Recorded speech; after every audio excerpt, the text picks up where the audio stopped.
देखो रिकॉर्डिंग का मैसेज गया और स्क्रीन शेयर है।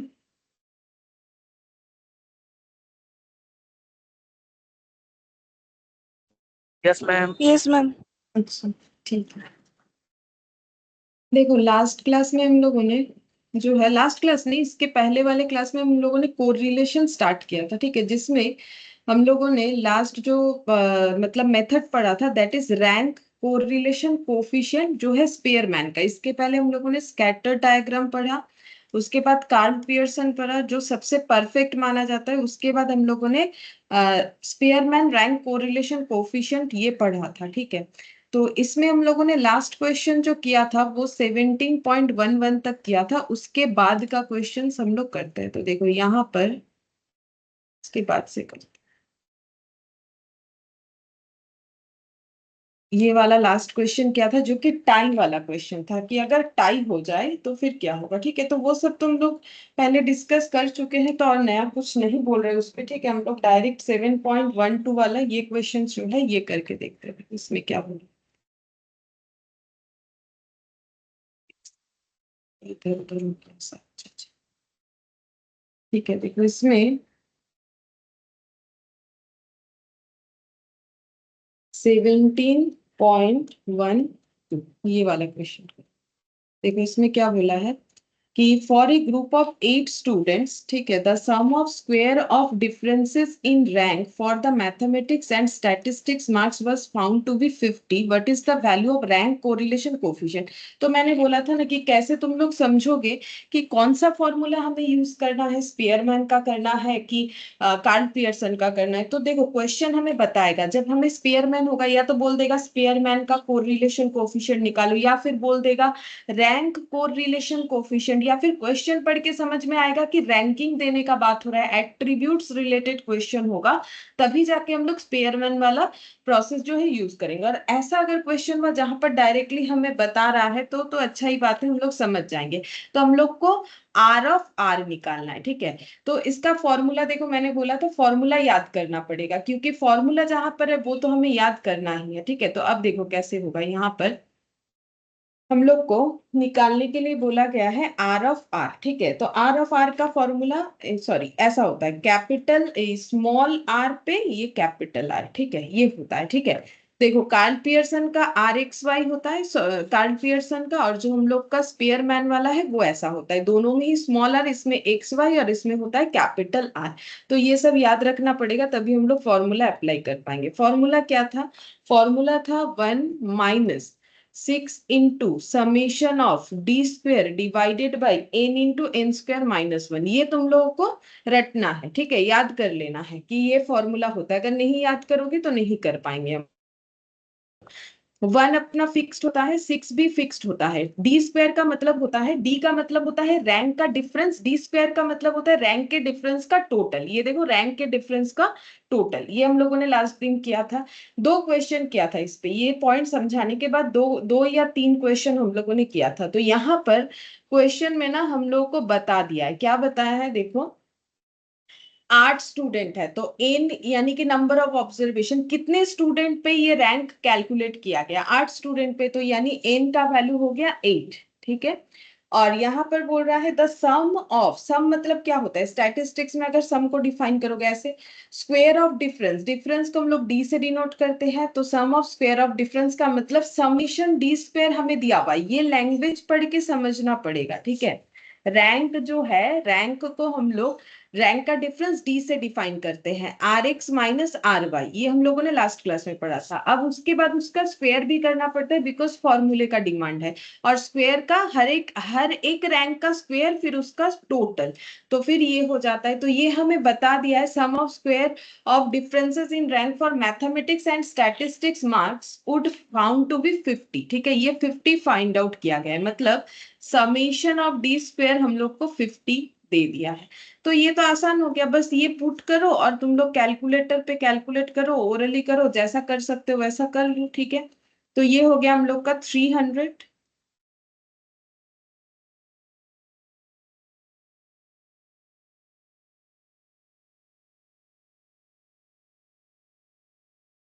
Good afternoon Shrima. Good afternoon ma'am.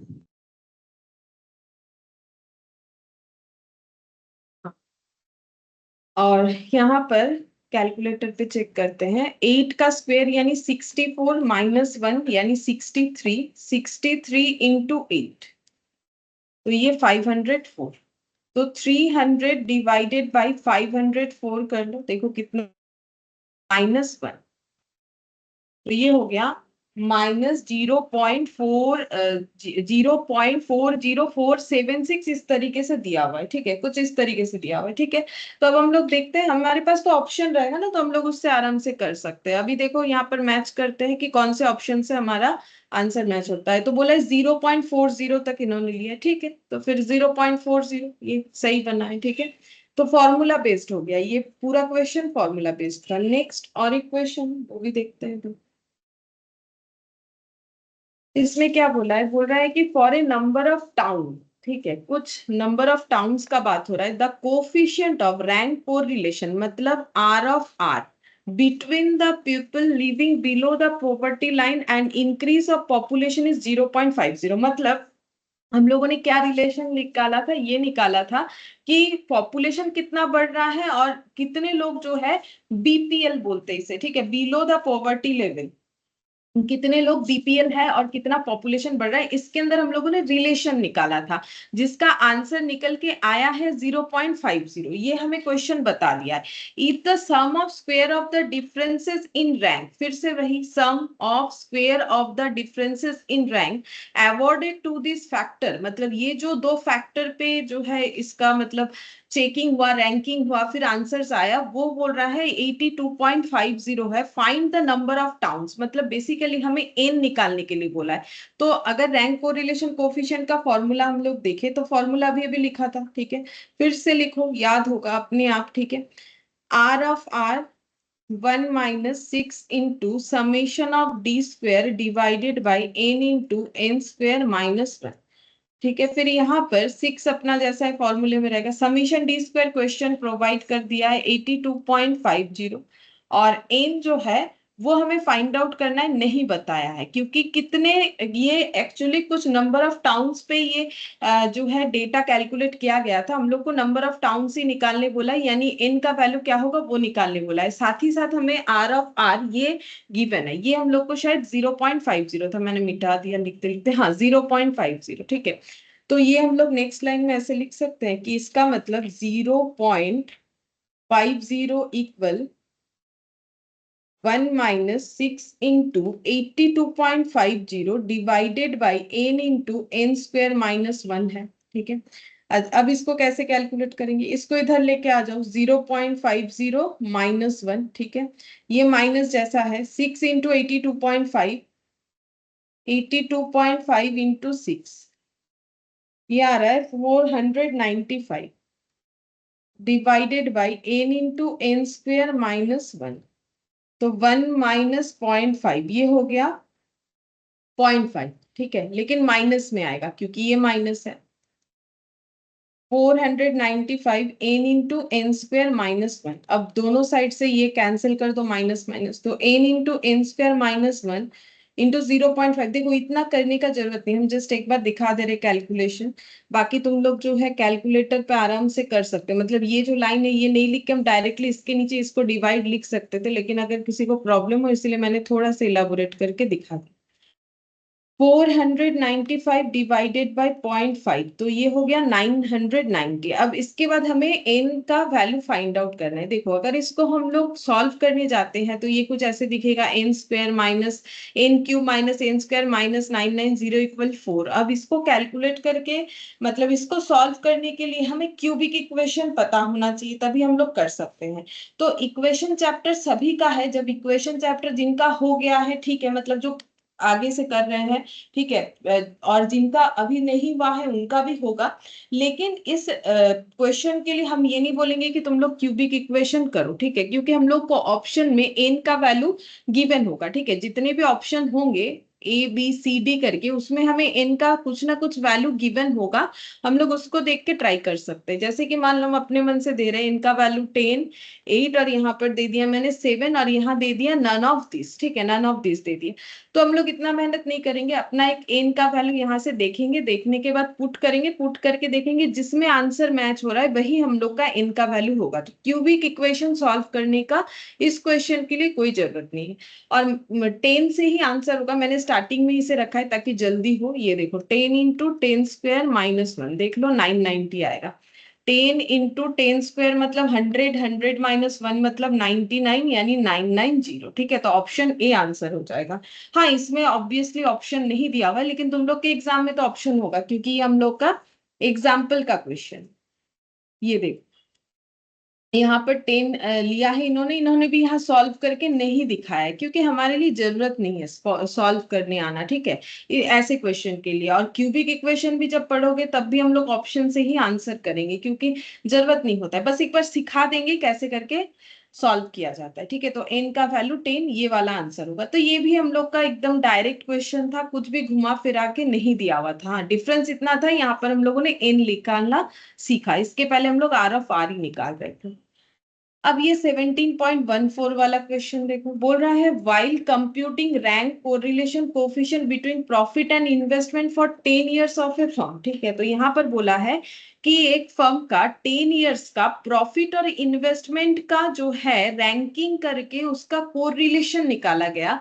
The difference in rank for the year was taken as 7 instead of 5 by mistake, and the value of rank correlation coefficient was computed as 0.80. What would be the correct value of rank correlation coefficient after rectifying the mistake?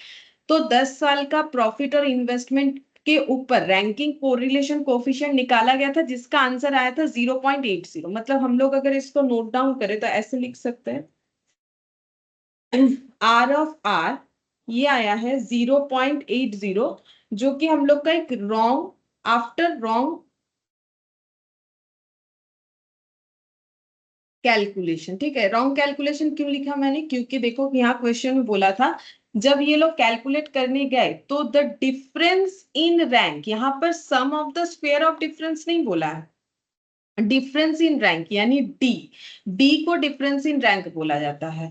क्या ये हम लोग को पता था? हाँ, पता तो था, देखो हम लोग लास्ट क्लास में तो यही पढ़े थे, बिल्कुल पता है। ये देखो डी का मतलब क्या होता है, R X minus R Y, जहां फॉर्मूला लिखवाया वहीं पर मैंने नोट डाउन करवाया है। ये देखो डिफरेंस इन रैंक, और समीशन डी स्क्वायर का मतलब डिफरेंस इन रैंक के स्क्वायर का टोटल, उसका लैंग्वेज अलग होता है। अभी दो क्वेश्चन किया, देखो उसमें लैंग्वेज क्या है, sum of square of the difference, तो पढ़ के समझना पड़ेगा, ठीक है। तो difference in rank for a year was taken as 7 instead of 5, ये डिफरेंस किसी एक रैंक का 7 कर दिया था, जबकि वो होना चाहिए था इंस्टीड ऑफ 5, मतलब 5 सही था, 7 इन्होंने कर दिया था गलती से, और उसके बाद पूरा कैलकुलेशन भी कर डाला, जिससे आंसर कुछ ऐसा आया।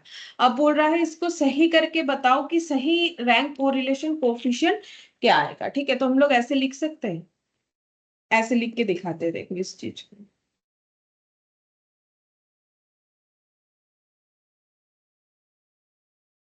तो यहाँ पर हुआ क्या, डी निकाला गया, ठीक है।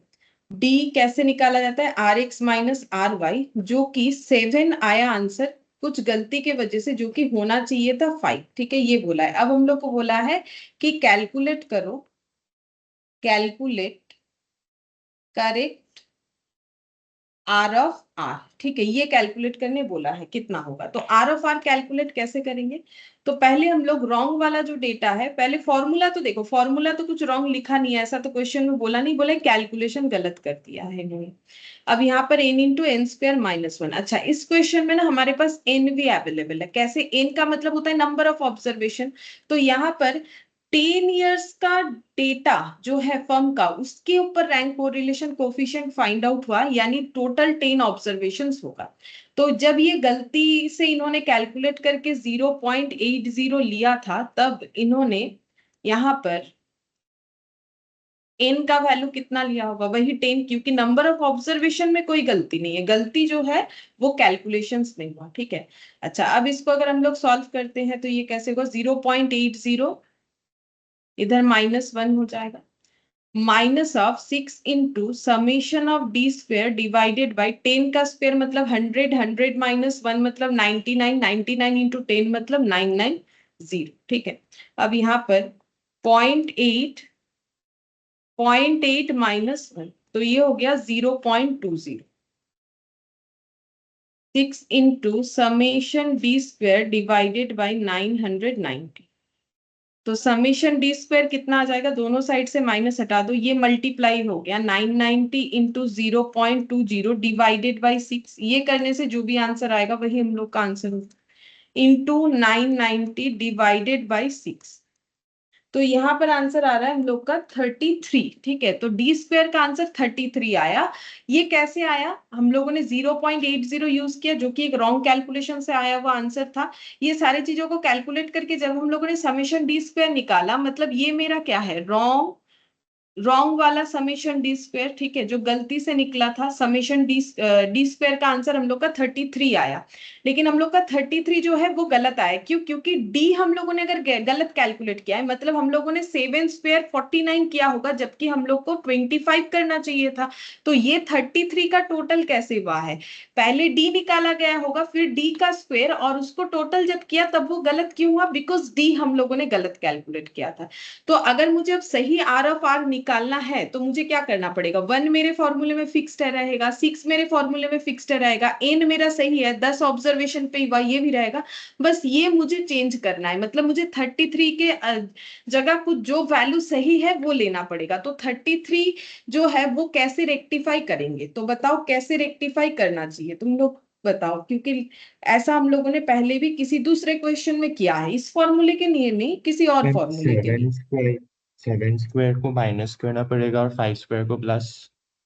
हाँ, स्क्वेयर बेसिस पे करना पड़ेगा, 7 स्क्वेयर को माइनस कर देंगे। देखो हम लोग का 33 कैसे आया है, डी स्क्वेयर करके उसके टोटल को करके, ठीक है, जिसमें एक डी मेरा गलत था, तो मैंने यहाँ पर 7 स्क्वेयर एड ऑन किया होगा, जो कि मुझे नहीं करना चाहिए था, बदले में मुझे 5 स्क्वेयर ऐड करना चाहिए था, तो वो कर देंगे, सही हुआ है। इस तरीके से हमें इसको कैलकुलेट करना पड़ेगा। तो 33 -49 +25, ये करने से correct summation D square calculate होके आएगा, 33 -49 +25, 9 आंसर आ गया। अब हम लोग कैलकुलेट कर सकते हैं correct R of R. 1 -6 into summation D square हम लोग का 9 हो जाएगा, सही वाला, ठीक है। और यहाँ पर नीचे आ जाएगा 10 इंटू 10 स्क्वेयर -1। अब ये पूरा कैलकुलेटर पे ही कैलकुलेट हो जाएगा, क्योंकि ये हो गया 9 इंटू 6 54 डिवाइडेड बाई 990 -1, तो 0.945, अप्रोक्सीमेटली इतना आना चाहिए, 0.945। चलो चेक करते हैं कि सही वाला ये होगा कि नहीं।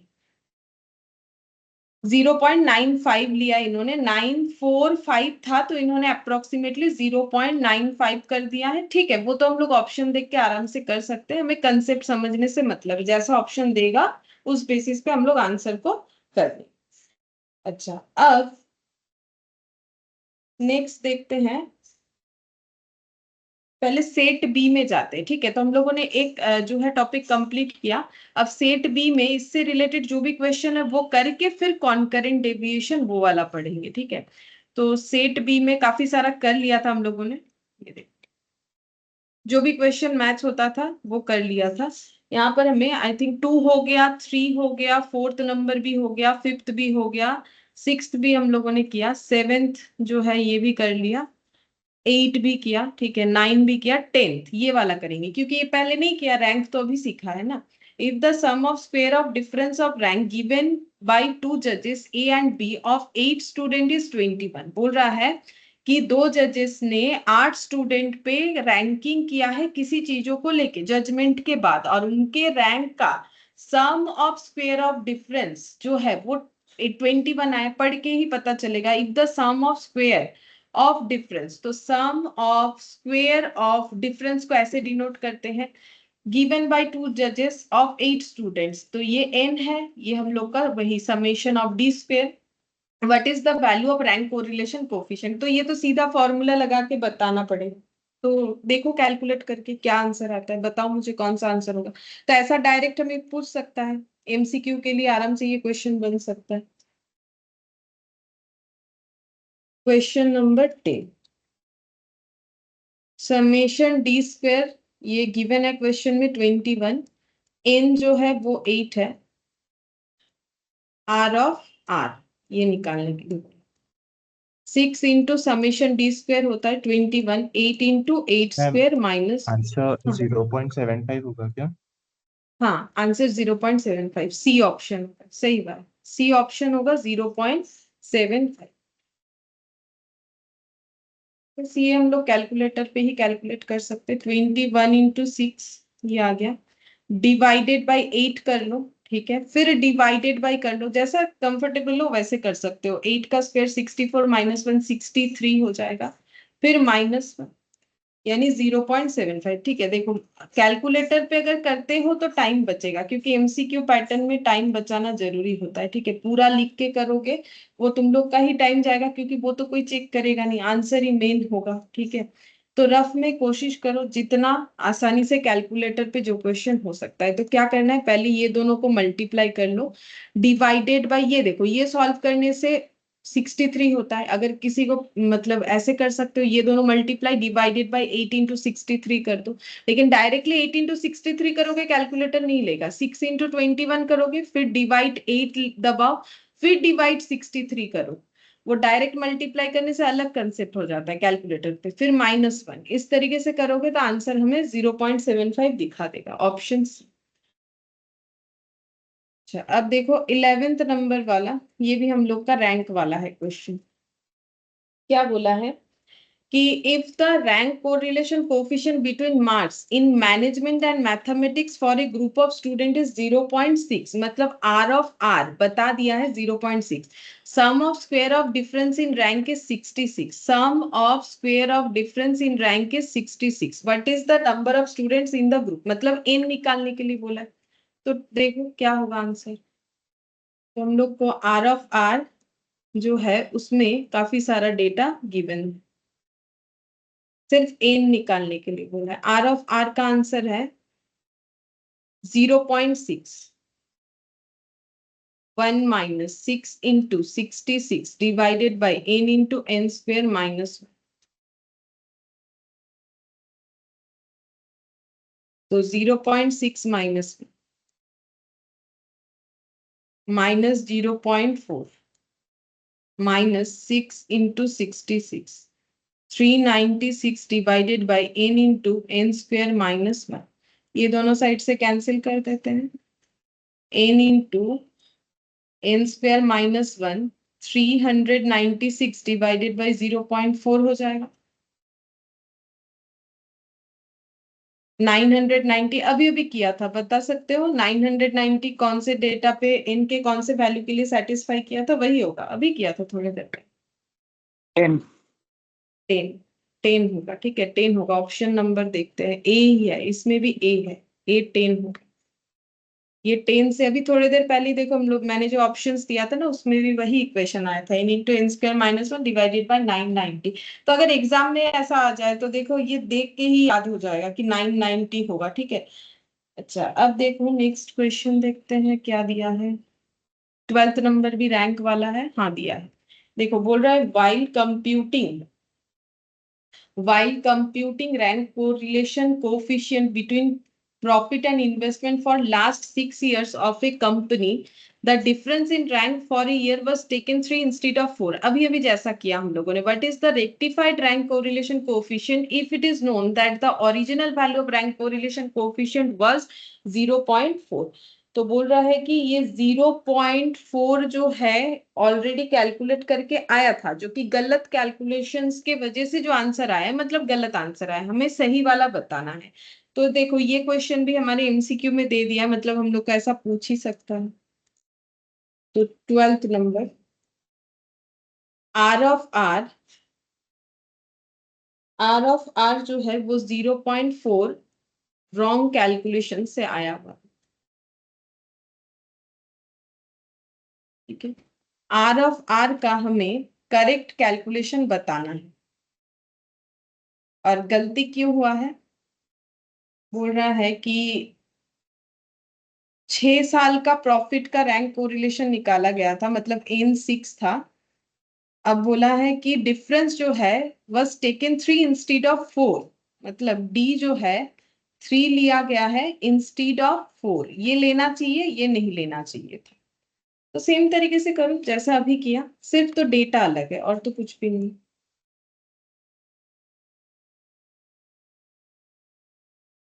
तो 0.41 minus 6 into summation D square divided by 6 into 6 square minus 1। तो ये 6 और 6 कैंसिल आउट कर देते। 0.4 माइनस 1 कितना हो? 0.6 होना चाहिए, माइनस 0.6, क्योंकि 1 इधर आएगा तो ये बच रहा है minus summation D square divided by 36 minus 1 यानी 35। तो ओरली हो रहा है तो हम कर दिए। Minus minus cancel out, summation D square 35 into 0.6 21। तो correct summation D square 21 minus कर देंगे जो गलती से इंक्लूडेड है, लेकिन डी स्क्वायर में तो 3 के बेसिस पे थोड़ी ना इंक्लूड है, 3 स्क्वायर बेसिस पे इंक्लूड है। और 4 स्क्वायर को ऐड ऑन करेंगे तो -9 प्लस 16 तो 28 हो गया। अब इसको पुट करके सही वाला आंसर निकालना है, ठीक है। तो R of R 1 minus 6 into 28 divided by 6 in 0.8 आ रहा है क्या आंसर? 0 पॉइंट, हाँ 0.8 2 आ रहा है इसमें, 2 आएगा ये वाला। ओ हाँ बी हाँ, वो और -1 करना है ना फिर से, हाँ 0.2 आ रहा है। 0.2 आना चाहिए। तो ये 6 और 6 कैंसिल हो गया। 28 डिवाइडेड बाई 35, क्योंकि 6 square 36 minus 1 divided by 35 minus 1, तो 0.2 हो जाए। आर ऑफ आर 0.2, यानी ऑप्शन हम लोग का बी, ठीक है। तो ऑप्शन बी आ जाएगा। इसके बाद अगर क्वेश्चंस देखेंगे तो वो देखो कॉन्करेंट डेविएशन, वो पेयर्स दिया हुआ है 13 14, ये दोनों ही वैसा ही दिया हुआ है, ठीक है। 15 वाला मुझे याद नहीं किया था कि नहीं, इसके बाद रिग्रेशन वाला है। इसके बाद रिग्रेशन, आई थिंक 15 वाला हम लोगों ने किया होगा, क्योंकि ये दिया हुआ है हम लोग का पियर्सन वाला, ये किया हुआ होगा, चेक करना पड़ेगा, मुझे तो याद नहीं आ रहा है, लेकिन मुझे लग रहा है किया हुआ है। नहीं होगा तो बाद में कर लेंगे, ठीक है। अभी हम लोग कॉन्करेंट डेविएशन पढ़ते हैं, जो कि लास्ट मेथड था, ठीक है। कोफिशिएंट ऑफ कॉन्करेंट डेविएशन, ये मेथड था हम लोग का। 4th नंबर जो मेथड था वो हम लोग का ये वाला मेथड था। अच्छा, ये वाले मेथड का यूज कब होता है और हम लोग कब करते हैं? तो देखो, जब हमें आंसर जो है बहुत ही जल्दी चाहिए, ठीक है, मतलब फास्ट कैलकुलेशन हो ऐसा कुछ हमें चाहिए, और आंसर के एक्यूरेसी को लेके ज्यादा हमें कुछ सोचना नहीं है।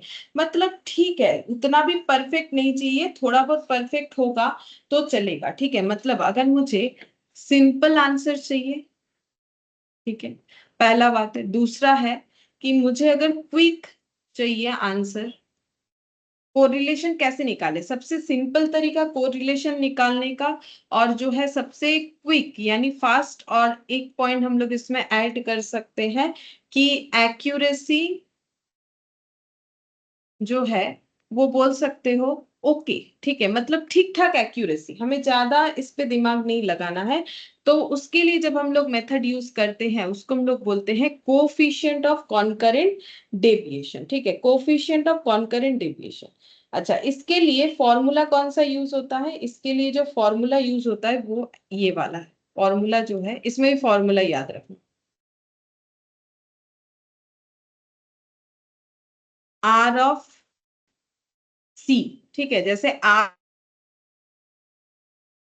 कैपिटल आर था, अब ये है are of C, plus minus root over of plus minus 2c minus m divided by m। ये फॉर्मूला है, ठीक है। अब बाहर भी प्लस माइनस और जो है रूट के अंदर भी प्लस माइनस, ये दोनों ही लिखना है। ऐसा मत सोचो कि मैंने दो दो बार लिख दिया, ऐसा नहीं है। ये फॉर्मूला ही ऐसा है, ठीक है। तो बाहर और अंदर दोनों जगह पे ही तुम लोग को प्लस माइनस लिखना पड़ेगा, ठीक है। अच्छा, अब देखो, ये हम एक एग्जाम्पल से समझाते हैं कैसे करके कैलकुलेशन होगा इसका। तो ये फॉर्मूला खुद ब खुद समझ में आ जाता है। तो एग्जाम्पल ये वाला लेंगे।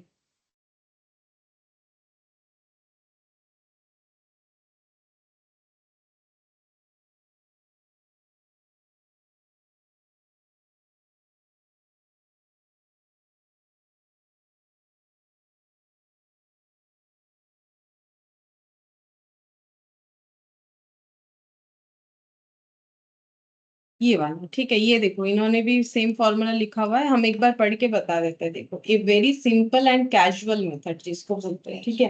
Finding correlation when we are not serious about the magnitude of two variables in the application of concurrent deviation, ठीक है। जब हमें एक्यूरेसी को लेके उतना सीरियसनेस नहीं है, हम लोग एक सिंपल और इजी और क्विक मेथड ढूंढ रहे हैं जिससे हम लोग जो है कोरिलेशन कोफिशिएंट निकाल पाए, तो हम लोग क्या करते हैं, कॉन्करेंट डेविएशन का यूज करते हैं। इसका बस लॉजिक इतना सा ही है, उससे ज्यादा कुछ भी नहीं, ठीक है।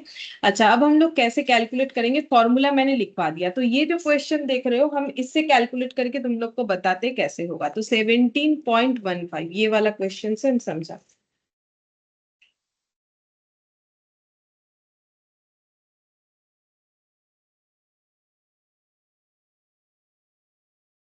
तो इसमें डेटा क्या है, ईयर है, प्राइस है, डिमांड है। ईयर, प्राइस और डिमांड।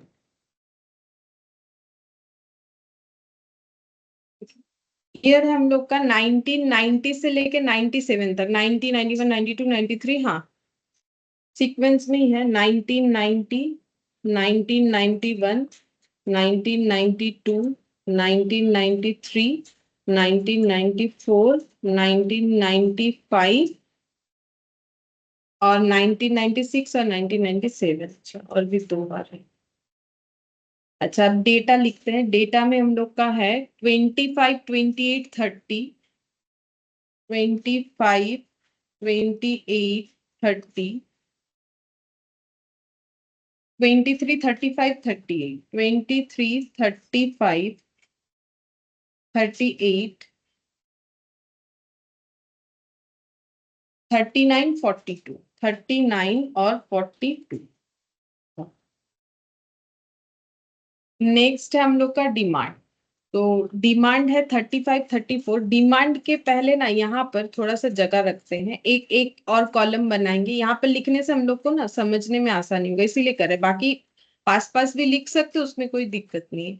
35, 34, 35, 33, 35, 34, 35, 34, 35, 30, 29, 28, 26, 23। 29 के बाद 28, 26, 23, 28, 26, 23, ठीक है। अच्छा, अब हम लोग को सबसे पहले फाइंड आउट क्या करना है। देखो, उस फॉर्मूले में ना सारे मीनिंग हम यहाँ पर लिखवा देंगे। इन का मतलब क्या होता है, ठीक है। सी का मतलब क्या होता है, पहले यहाँ से समझ लेते हैं, तो हमें करने में आसानी होगा। सबसे पहले हम लोग यहाँ पर निकालेंगे डी ऑफ एक्स और डी ऑफ वाई, ठीक है। यहाँ पर हम लोग निकालेंगे डी ऑफ एक्स और डी ऑफ वाई, ये हम लोग कैलकुलेट करेंगे, ठीक है। अच्छा, यहाँ कैलकुलेट क्या करना है, डी ऑफ डी मतलब वही डिफरेंस, ठीक है। लेकिन हमें सिर्फ एक्स में ही डिफरेंस निकालना है। एक्स मतलब प्राइस पहला वाला, और वाई यानी कि डिमांड। अच्छा, क्या डिफरेंस निकालेंगे, ये देखना है कि प्राइस में क्या चेंजेस हुआ है, मतलब प्राइस इंक्रीज हुआ है कि डिक्रीज हुआ है, ठीक है। तो हम उसके लिए तो कंपेयर करना पड़ेगा, मतलब प्रीवियस ईयर के साथ करेंट ईयर। जैसे 1990 और 91 में अगर देखोगे तो प्रीवियस ईयर 90 है और जो करेंट ईयर है वो 91 है, ठीक है। तो 90 और 91 के अंदर हम लोग का प्राइस का चेंजेस क्या है, तो 90 से 91 में अगर देखें तो प्राइस का चेंजेस हम लोग का क्या हुआ है, प्राइस बढ़ गया है, 25 से 28 हुआ है। अगर प्राइस इंक्रीज हुआ है तो हमें प्लस का साइन यूज करना पड़ेगा, ठीक है। इसके इसके साथ साथ मेथड भी सिखा रहे हैं और फॉर्मूले का मतलब भी समझा रहे हैं हम लोग को। अगर प्राइस बढ़ा है तो प्लस साइन यूज करना है, अगर प्राइस कम हुआ है तो माइनस साइन यूज करना है। तो कैसे करना है, बाय कंपेयरिंग, ठीक है, एक साल से दूसरे साल। तो इससे इसको कंपेयर किए तो 25 से 28 प्राइस इंक्रीज हुआ है तो प्लस हो गया। अब यहाँ से यहाँ कंपेयर करना है, 91 के साथ 92, 28 से 30 हो गया, फिर से प्राइस इंक्रीज हुआ प्लस, ठीक है।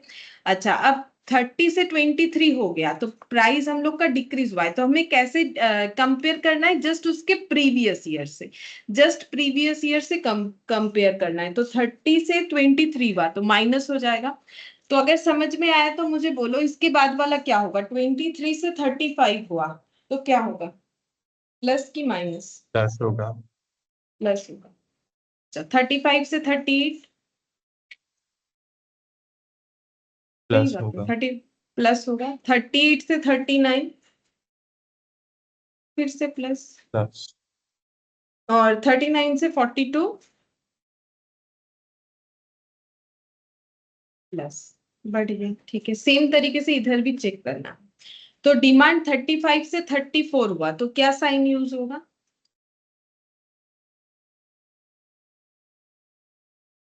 डिमांड कम हो गया है तो माइनस, कम होने से माइनस माइनस करना है। है। 34 से 35 हो गया प्लस, 35 से 30 हो गया माइनस, 30 से 29 फिर माइनस, कम हो गया। 29 से 28 फिर कम हो गया। 28 से 26 और भी कम हो गया। 26 से 23 फिर कम हो गया, ठीक है। तो हम लोग का कितना ज्यादा या कम हुआ है उसके बेसिस पे हम लोग प्लस या माइनस साइन का यूज करने वाले, ठीक है।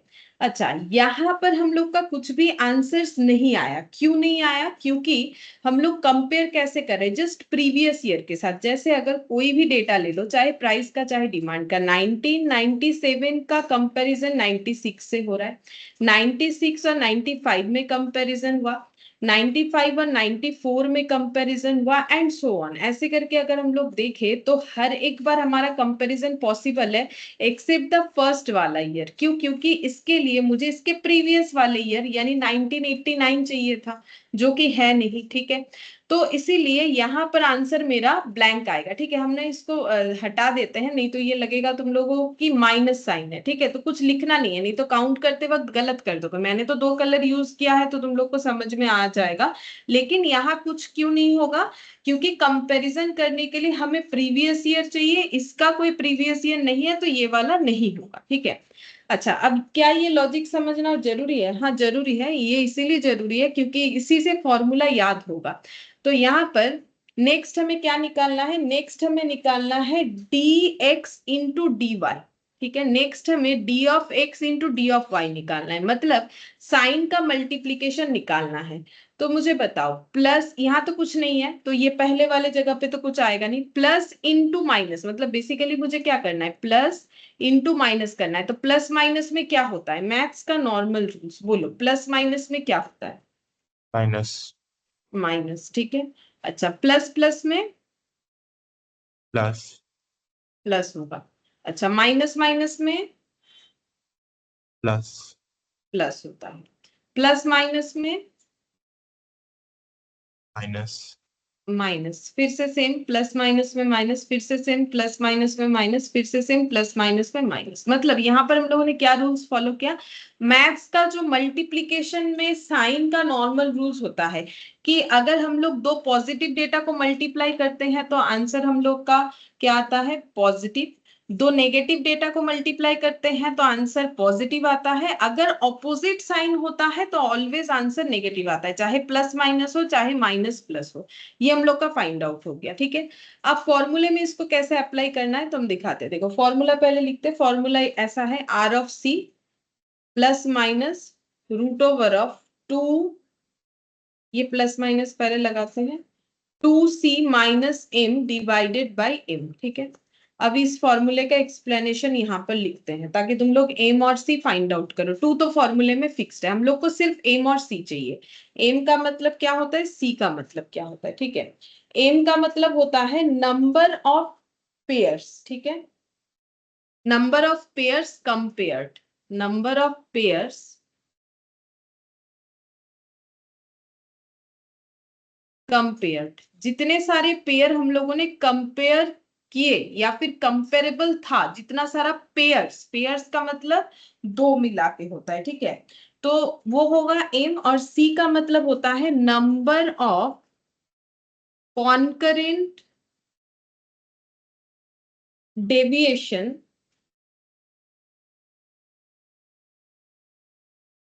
यानी कि क्या फाइंड आउट करना है, number of plus sign of dx into dy, ठीक है। और एक n भी लिखवा देते हैं क्योंकि कभी कभार हमें n भी फाइंड आउट करने के लिए बोल सकता है, ठीक है। तो n का मतलब होता है number of pairs, number of pairs, ठीक है, नंबर ऑफ पेयर्स। और ये हो गया नंबर ऑफ पेयर्स कंपेयर्ड। तो मुझे एक चीज बताओ कि हम लोग का कितना इस क्वेश्चन में एम कितना होगा, ठीक है, एक सेकेंड ये लिख लो पहले, इसमें एम कितना होगा, ये जो अभी मैंने तुम लोग को क्वेश्चन एग्जांपल में लिया है ना, उसमें मुझे तुम लोगों से ये पूछना है कि एम कितना होगा, मतलब कितने सारे पेयर्स हम लोगों ने कंपेयर किए, बता सकते हो? 8। 8, ठीक है, चलो देखते हैं पेयर्स 8 कंपेयर हुआ कि नहीं। 1 2 3 4 5 6 7, 8 नहीं हुआ है। 8 अगर देखेंगे तो ऐसे होता है 1 2 3 4 5 6 7 8, 8 जो है वो नंबर ऑफ ऑब्जर्वेशन, अच्छा एन को ना पेयर्स नहीं लिख के नंबर ऑफ ऑब्जर्वेशन लिखेंगे तो मुझे लगता है ज्यादा सही रहेगा, नंबर ऑफ ऑब्जर्वेशंस ऐसे लिखो, जितने सारे ऑब्जर्वेशंस, जितने सारे ऑब्जर्वेशन है ना हम लोग का कंपेयर उससे एक कम होगा, हम लोग का कंपैरिजन उससे एक कम होगा। क्यों? क्योंकि पहले वाले का तो कंपैरिजन हो ही नहीं रहा है, पहले वाले के लिए तो इसके प्रीवियस वाला ईयर चाहिए। तो इसमें जितने भी सारे नंबर ऑफ ऑब्जर्वेशन है उसमें से हमारा कंपेयर कितने सारे ऑब्जर्वेशन पे पॉसिबल हुआ, कंपेयर करने का मतलब है दो दो डेटा को लेके कंपेयर करना, ठीक है। इसीलिए एक फॉर्मूला ऐसा भी होता है। तो अच्छा पहले तुम लोग आंसर दो फिर हम फॉर्मूले में लिख पाते हैं एम का वैल्यू। पहले बोलो एम का वैल्यू फिर क्या होगा, नहीं समझ में आया मेरा बात। 7 जित होगा। 7 होगा, जितना सारा कंपेयर हुआ उतना ही, ठीक है। मतलब हम लोग ऐसा बोल सकते हैं यहाँ पर एम का वैल्यू ऑलवेज क्या होगा, n-1। यहाँ पर एम का वैल्यू ऑलवेज ऐसे हो जाएगा n-1। अगर n मेरा 8 है m मेरा 7 हो जाएगा, n मेरा अगर 9 है तो m मेरा 8 हो जाएगा, क्योंकि हर बार पहले वाले ईयर का कंपैरिजन पॉसिबल नहीं होगा। जो हमारा स्टार्टिंग ईयर हो, कोई भी ईयर हो, जो हमारा स्टार्टिंग ईयर होगा उसका कंपैरिजन पॉसिबल नहीं होगा, क्योंकि वो स्टार्टिंग इसीलिए क्योंकि उसके आगे कुछ है नहीं, ठीक है। तो ये हो गया। और सी का मतलब मैंने लिखा है dx इंटू डी वाई पे जितने सारे पॉजिटिव साइन है उसी को बोलते हैं कॉन्करेंट डेविएशन, ठीक है। तो यहाँ पर dx dy में कितने सारे पॉजिटिव साइन है, नंबर ऑफ पॉजिटिव साइन या प्लस साइन? 2 है। दो है, ठीक है, ये वाला और ये वाला, ये दोनों, ठीक है। तो ये कितना हो जाएगा 2। अब वैल्यू को पुट करेंगे, पुट करके देखते हैं कितना आंसर है। 2 इंटू टू, सी का वैल्यू पुट कर दिया, 2 इंटू टू माइनस एम यानी कि 7 हो गया डिवाइडेड बाई 7। अब इसका कैलकुलेशन क्या आएगा, प्लस माइनस जैसा है, बाहर लिख रहे हैं प्लस माइनस और अंदर भी प्लस माइनस, 4-7/7, ठीक है। फिर नेक्स्ट लाइन में जाते हैं, plus minus root over of plus minus -3 divided by 7, ठीक है। अच्छा, -3 डिवाइडेड बाई 7 आ गया। अब -3 डिवाइडेड बाई 7 मतलब 3/7 कितना आता है देखते हैं, 3/7 आ गया 0.42857 है। तो हम 4 डिजिट तक लेते हैं, ठीक है, 4 डिजिट तक ले रहे हैं। नॉर्मली जब हमें कुछ समझ में ना आए पॉइंट के बाद हमेशा 4 डिजिट लेना चाहिए, चाहे कैसा भी क्वेश्चन हो। 57 है तो हम 0.4286 कर रहे हैं अप्रोक्सीमेटली, ठीक है। लेकिन ये माइनस में आ रहा है आंसर, ठीक है। इसके यहाँ एक माइनस है, देखो वो लिखना जरूरी है, तो हम इसको थोड़ा सा और अच्छे से लिखते हैं ताकि माइनस तुम लोग को दिखे। दूसरे कलर से ही लिख देते ताकि दिखे। -0.4286। अच्छा, तो मुझे एक चीज बताओ, क्या इसका नेगेटिव वैल्यू का रूट निकलना पॉसिबल है? इसका रूट निकालोगे निकलेगा, लेकिन इसी में अगर ये जो वैल्यू मैंने लिया है 0.4286, इसमें एक नेगेटिव वैल्यू डालो और अपने कैलकुलेटर पे चेक करो। मेरा कैलकुलेटर इनवैलिड इनपुट बोलेगा, तुम लोग का कैलकुलेटर बोलेगा एरर, ठीक है। क्योंकि नेगेटिव वैल्यू का कभी भी जो है स्क्वायर रूट नहीं हो सकता है, नेगेटिव वैल्यू का स्क्वायर रूट करना पॉसिबल नहीं होता है, ठीक है। तो अब ये प्लस माइनस का जो सिग्निफिकेंस है, जो रूट के अंदर है, वो समझाते हैं। क्योंकि ये अनसॉल्व रह जाएगा, इसीलिए हमें ऑप्शन दिया गया है कि प्लस माइनस में से जो साइन का यूज करके आंसर दे सकते हो वही दे दो। तो फिर मुझे यहाँ पर क्या साइन लेना चाहिए? इन दोनों में से मेरे पास ऑप्शन है, मुझे क्या लेना चाहिए? हम बाहर वाले का बात नहीं कर रहे, फिलहाल अंदर वाले डेटा का बात कर रहे। मुझे क्या लेना चाहिए? प्लस लेना चाहिए। प्लस लेने से तो प्लस माइनस में माइनस हो जाएगा, तब तो फिर नहीं होगा ना तो हाँ, आंसर। मतलब माइनस लेना चाहिए, हाँ। माइनस लेना चाहिए। अगर हम इन दोनों में से माइनस का चूज करेंगे तभी जाके मेरा ये आंसर सॉल्व हो सकता है, ठीक है। अब हम लोग इसको सॉल्व करने का कोशिश करेंगे। तो यहाँ पर ये कैसे हो जाएगा? बाहर हम इसको प्लस माइनस एक बार रखते, बाहर वाला भी समझाएंगे कि इसमें क्या चेंजेस करना है। और माइनस माइनस में प्लस होके ये आंसर बन जाएगा 0.4286। अब इसका रूट लगा सकते हैं, इसका रूट का आंसर आ जाएगा, जो कि एक बार मैंने तुम लोग को निकाल के दिखाया, 0.4286, ठीक है। अब इसमें रूट लगाएंगे, आंसर आएगा 0.65, 0.65, ठीक है। 2 डिजिट लेते, देखते हैं आंसर 2 डिजिट का है कि 4 डिजिट का है। ऑप्शन में तुम लोग को दिख जाएगा, यहाँ हम जस्ट एक बार मैच करने के लिए और कुछ नहीं, ठीक है। 0.65। अब रहा ये प्लस माइनस दोनों रह गया, ये सॉल्व हो गया। अब इसमें से एक ही आंसर होगा, या तो प्लस होगा या तो माइनस होगा, वो मुझे क्या चूज करना है? तो देखो, मैंने क्या किया, मेरा एक्चुअली पूरा आंसर माइनस में ही आने वाला था, क्योंकि वो रूट के अंदर था, रूट के अंदर माइनस एक्टिव नहीं है, ठीक है। तो इसीलिए हम लोगों ने क्या किया, माइनस को हटाने के लिए यहाँ से माइनस चूज किया। लेकिन अगर नहीं करते तो हम लोगों को कौन सा साइन, कौन सा आंसर कैसा आता? मगर मेरे कहने का मतलब ये है कि अगर इसको, तो हम लोगों ने ये ऑप्शन चूज करके इसको सॉल्व किया, अदरवाइज ये सॉल्व नहीं हो रहा था। लेकिन अगर ऐसा कोई प्रॉब्लम नहीं होता तो हम लोग का आंसर माइनस में ही आने वाला था। सपोज करो कि ये अगर मेरा सॉल्व हो जाता, जो कि कभी नहीं होता है, अगर हो जाता तो आंसर मेरा माइनस में आने वाला था। तो एक्चुअली मेरा आंसर तो माइनस में आने वाला था, लेकिन मैंने उसको कैलकुलेशंस नहीं हो पा रहा था, इस वजह से चेंज कर दिया। तो ओरिजिनली मेरा आंसर माइनस में आना चाहिए था, तो अभी भी हम इसमें से माइनस को ही चूज करेंगे, यानी -0.65 ये मेरा आंसर हो जाएगा। ये हो गया लॉजिकली समझना। अगर किसी को लगता है कि ये तो बहुत ज्यादा मेरे लिए डिफिकल्ट हो गया, देखो डिफिकल्ट कुछ नहीं है, मेरा आंसर माइनस में आना चाहिए था, मैंने इसको एट लास्ट माइनस में ट्रांसफर कर दिया। लेकिन अगर किसी को लग रहा है कि ये हम याद नहीं रख सकते, तो मेरे पास दूसरा ऑप्शन एक है, वो हम बता सकते हैं। अगर तुम लोग देख रहे हो कि यहाँ कैलकुलेशन करने के लिए मुझे माइनस लेना पड़ेगा, तो बाहर भी माइनस ले लो, ठीक है। एट ए टाइम दोनों को चूज कर लो। जब यहाँ पर प्लस माइनस से माइनस सिलेक्ट हो रहा है, यहाँ भी माइनस लिख लेना, आंसर आ जाएगा। और बाई चांस अगर यहाँ प्लस चूज हो रहा है तो यहाँ भी प्लस चूज कर लो, अंदर जो चूज करना है बाहर भी वही सेम साइन चूज करना है। ये हो गया बिना लॉजिक के करना, ठीक है। बाकी लॉजिकली अगर देखें तो क्यों कर रहे हैं, क्योंकि हम लोग ऑलरेडी ओरिजिनल वैल्यू को चेंज कर रहे हैं, बिकॉज कैलकुलेशन पॉसिबल नहीं था। इस वजह से हम लोग फिर से उसे ओरिजिनल वैल्यू, यानी ओरिजिनली जो माइनस वाला आंसर आना चाहिए था उस पे हम दिखा दिए, ठीक है। तो अब ये जो है ये सिस्टम हो जाता है हमारे कॉन्करेंट डेविएशन को कैलकुलेट करने का, ठीक है। तो कॉन्करेंट डेविएशन ये हो जाएगा। अब देखो, इसका हम एक नोट भी लिखवा देते हैं, नोट यहाँ पर लिखवा देते हैं, वो प्लस माइनस साइन के लिए यहाँ एक नोट ऐड करते हैं।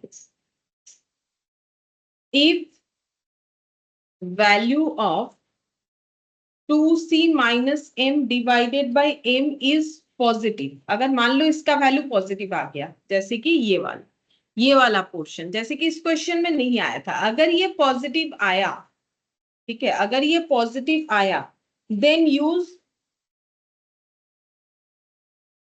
Positive at both places. मतलब ये जस्ट मैंने एक नॉर्मल लैंग्वेज में, मतलब अंदर और बाहर दोनों में ही हमें पॉजिटिव लेना है।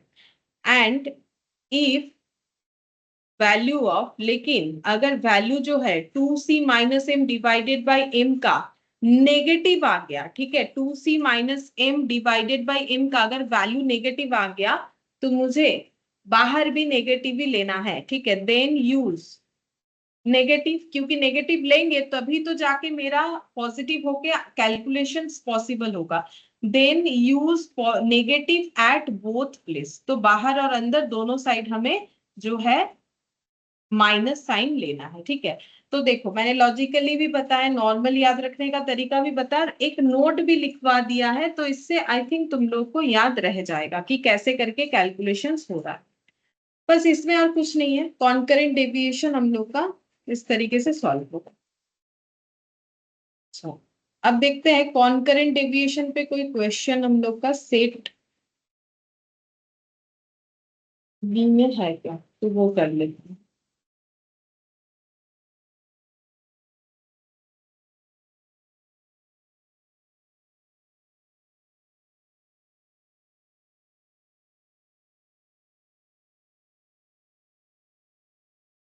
ये वाला 13 नंबर वाला, for 10 pairs of observation no number of concurrent deviation was found to be n, ठीक है, नंबर ऑफ कॉन्करेंट डेविएशन बोल रहा है फाउंड जो हुआ है वो है 4, ठीक है। What is the value of coefficient of concurrent deviation, हमें value of coefficient of concurrent deviation ये फाइंड आउट करने के लिए बोला है, ठीक है। तो क्या निकालने के लिए बोला है, ये देखो सेट बी का 30। तो कॉन्करेंट डेविएशन बोलते ही हम लोग पहले अपना फॉर्मूला जो है वो लिखेंगे, प्लस माइनस बाहर under root plus minus 2c minus m divided by m, ये फॉर्मूला है, ठीक है। अच्छा, अब यहाँ पढ़ के देखते क्या क्या है। फॉर 10 पेयर्स ऑफ ऑब्जर्वेशंस, ठीक है, तो 10 पेयर्स ऑफ ऑब्जर्वेशन, जब ये बोल रहा है, ठीक है, इसको ना नॉर्मली पेयर्स ही बोलते हैं, मैंने यहाँ पर सिर्फ ऑब्जर्वेशन लिखवाया ना तुम लोगों को, number of observation, number of observation का मतलब इसीलिए मैंने लिखा ताकि हमें समझने में आसानी हो, लेकिन इसको भी पेयर्स में ही यहाँ पर बोला जाता है। मतलब बेसिकली जब मुझे ऑब्जर्वेशन या ऑब्जर्वेशन का पेयर्स बोल रहा है, या ब्रैकेट में लिख लो कि ये पेयर्स में डिफाइन होता है, तो इसे अगर number of observation in pairs बोल रहे हैं, तो हमें ये कौन सा वैल्यू दिया हुआ है, एन का कि एम का, ये बताओ। 10 पेयर्स ऑफ ऑब्जर्वेशन बोला है, तो तुम लोग मुझे बताओ ये एन बोल रहा है कि एम बोल रहा है, एन, n बोल रहा है। हाँ ये एन बोल रहा है, ठीक है, ये एन बोल रहा है हम लोग को, क्योंकि एम का वैल्यू जो है वो एन से कम होता है, ठीक है। हम लोग के पास टोटल इतने सारे ऑब्जर्वेशन है, बोल रहा है नंबर ऑफ कॉन्करेंट डेविएशन जो है वो 4 है, तो ये 4 का मतलब क्या हुआ, नंबर ऑफ कॉन्करेंट डेविएशन, यानी ये क्या होगा, c। सी, ठीक है, सी हमें पता चल गया। नंबर ऑफ कॉन्करेंट डेविएशन का मतलब जितने सारे हमारे dx इंटू डी वाई में पॉजिटिव साइन आया था। अब बोला है कोफिशिएंट ऑफ कॉन्करेंट डेविएशन निकाल के बताओ, ठीक है, तो आर ऑफ सी निकालना है, ये होता है correlation of concurrent deviation, plus minus, ठीक है, अंडर रूट प्लस माइनस 2, सी का वैल्यू है 4, एम कितना होगा, एन अगर 10 है तो एम कितना होगा बोलो, 10 माइनस 1 9। हाँ n माइनस 1, यानी 10 माइनस 1 दैट इज 9, ये 9 हो गया divided by 9। So next r of C plus minus 8 minus 1 यानी माइनस 1 बाई 9। अब मुझे क्या साइन लेना चाहिए, जो अंदर लेंगे वही बाहर भी ले लेंगे, ठीक है, तो बोलो क्या साइन लेना चाहिए, माइनस लेना चाहिए। हाँ, तभी जाके मेरा माइनस 1 बाई 9 सॉल्व हो सकता है, अदरवाइज अनसॉल्व रह जाएगा। अगर यहाँ माइनस लोगे तो अपनी जो है थोड़ा ये सुविधा होगा अगर तुम लोग यहाँ पर भी ले लेते हो। ठीक है, मैंने लॉजिक तो समझा दिया था। अब इसमें से यहाँ जब चूज करोगे यहाँ भी कर लो। यहाँ अगर देख रहे हो कि मुझे माइनस का रिक्वायरमेंट है तो बाहर भी माइनस ले। अब ये आंसर हो जाएगा माइनस माइनस माइनस में प्लस 1/9। रूट ओवर ऑफ 1/9 का मतलब होता है 1/3, -1/3। ये आंसर -1/3 का मतलब अच्छा पहले देख लेते हैं ऑप्शन हम लोग का कैसा है। ऑप्शन हम लोग का ये रहा डी। ठीक है, ये हो गया डी, -1/3। ये ऑप्शन हम लोग का हो जाए। अच्छा, और एक क्वेश्चन है कॉन्करेंट डेविएशन पे, वो देखते हैं। The coefficient of concurrent deviation for p pairs of observation was found to be 1/√3. number of concurrent deviation was found to be 6, then the value of p। हम लोग को बोला है कि coefficient of concurrent deviation for p pairs of observation was found to be 1/√3। तो मुझे एक चीज बोल लो, तो ये 1/√3 किस चीज का आंसर है? ये तो यहाँ दिया RC हुआ का। है। मैम हाँ आरसी।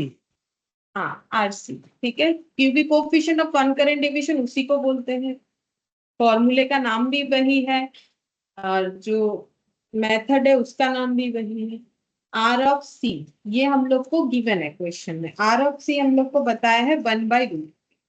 अच्छा, नेक्स्ट पढ़ते हैं। बोला है कि पी पेयर्स ऑफ ऑब्जर्वेशन। तो पी पेयर्स ऑफ ऑब्जर्वेशन मतलब कौन सा है? क्योंकि हम लोग का जब भी कॉन्करेंट डिवीजन बोलेगा तो हमारे दिमाग में ये फॉर्मूला आ जाना चाहिए। इसके बारे में हमें इस बात का पता है कि ये कुछ ऐसा होता है। ठीक है, अच्छा अब इसमें से हम लोगों ने आरसी निकाल दिया। अब बोला है पी पेयर्स ऑफ ऑब्जर्वेशन, ऐसे बोला हुआ है क्वेश्चन में, पी पेयर्स ऑफ ऑब्जर्वेशन। तो ये क्या बता रहा है, कौन से वैल्यू को बता रहा है? ये n है। ये एन मैम है, एन। ये एन है। ठीक है, अब एन निकल गया तो एम भी निकाल सकते हैं। एम का आंसर फिर क्या होगा? p P -1। -1। p-1, क्योंकि m का वैल्यू होता है n-1। ठीक है, और भी डिटेल्स में चाहो तो ये देखो n-1 होता है, n का वैल्यू p है तो p-1 हो जाएगा, p-1। ठीक है, अच्छा अब नेक्स्ट देखते हैं, हमें फाइंड आउट करने क्या बोला है, then the value of p। अच्छा हम लोग को p फाइंड आउट करने बोला है। अच्छा एक चीज और बताए, कॉन्करेंट डेविएशन 6 है, मतलब ये 6 किस चीज का वैल्यू है? c का। p। ठीक है, हम लोग को p निकालने बोला है। पुट करके देखते हैं, यहाँ हो जाएगा 1/√3। ठीक है, यहाँ पर मैंने 1/√3 लिख दिया, plus minus root over of plus minus 2 into C, C यानी 6, माइनस m। m मतलब यहाँ पर हम p को बाद में लिख दे, नहीं तो काफी मुश्किल होगा। p हो जाएगा फिर इसमें n हो जाएगा। हम इसको m ही रखते हैं ताकि मेरा कैलकुलेशन आसान हो। हम लास्ट में जाके m का वैल्यू p-1 पुट करेंगे। अभी इसको m ही रखते हैं ताकि मेरा कैलकुलेशन जो है वो इजीली हो। ठीक है, ये अभी देखो तुम लोग देखने से समझ जाओगे, पहले से p पुट करोगे ना तो काफी प्रॉब्लम होगा। इधर p, इधर भी p-1 वो सॉल्व करने में प्रॉब्लम होगा। ठीक है, तो 1/√3 plus minus root over of plus minus यहाँ पर हो जाएगा 12 - m डिवाइडेड बाई m। ठीक है, अच्छा अब इसमें ना हमें आंसर दे दिया था कि इसका 1/√3 आंसर है। ठीक है, अब मुझे एक चीज बताओ, इसका आंसर अगर पॉजिटिव आया है तो एक्चुअली हम लोगों ने यहाँ पर क्या साइन लिया था और यहाँ पर क्या साइन लिया था, बता सकते हैं? प्लस ही लिया होगा। प्लस ही लिया होगा। ठीक है, तो यहाँ पर भी प्लस साइन होगा और यहाँ पर भी प्लस साइन ही रहा होगा, तभी जाके 1/√3 पॉसिबल है। क्यों बोलो?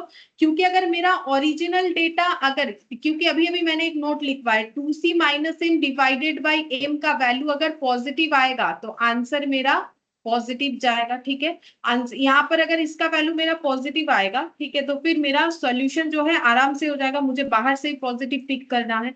अगर ये माइनस आता तो बाहर से भी माइनस आता तो फिर ये ओरिजिनली माइनस दिखता। ठीक है, अगर -1/√3 दिखता इसका मतलब 2c - m का आंसर मेरा माइनस आया होगा, तभी ये दिखना पॉसिबल है, अदरवाइज पॉसिबल नहीं है। तो अब हम इसको प्लस का जो है, प्लस लिखना तो जरूरी नहीं है, तो हम इसको ऐसे लिख देते हैं।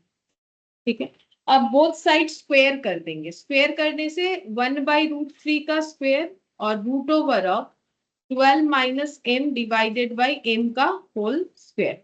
अब दोनों साइड से स्क्वायर एलिमिनेट कर लेते हैं, देखते हैं कितना। 1/√3 का स्क्वायर यानी 1/3 हो जाएगा, क्योंकि 1 को 2 बार मल्टीप्लाई करोगे 1√3 को 2 बार करोगे 3, और ये पूरा होल स्क्वायर होके 12 minus m by m, 12 minus m by m. ठीक है, अब हम लोग इसको मल्टीप्लाई करते हैं तो कितना आ जाएगा 36, 12 into 3 minus 3m equal m हो गया, -3m माइनस एम माइनस 36, तो -4m -36, तो m निकाल लिया, -36 -4 यानी 9 आ गया, m का वैल्यू हम लोग का 9 आ गया। अब हम लोग को बोला था p बताओ, ठीक है, p क्या होगा, तो m इक्वल टू p -1 है, तो ये पुट करके हम लोग निकाल सकते हैं। हम लोग को पता है कि m इक्वल टू p -1 है, तो m अगर 9 है तो p कितना हो जाएगा, यहाँ पर 9 + 1 10, ठीक है, तो p का वैल्यू हम लोग का 10 हो जाएगा। ठीक है, यही पूछा था कि बताओ p का वैल्यू क्या होगा, ये देखिए value of p option A 10 हो जाएगा। ठीक है, ऑप्शन ए हम लोग का 10 हो जाएगा। तो इस क्वेश्चन में समझने वाला बात क्या था पता है, कि हम लोग यहाँ पर क्या ले, मतलब ये तो कंफ्यूजन हो सकता है कि फिर इधर 1/√3 है, यहाँ लेने के टाइम हमें क्या लेना चाहिए।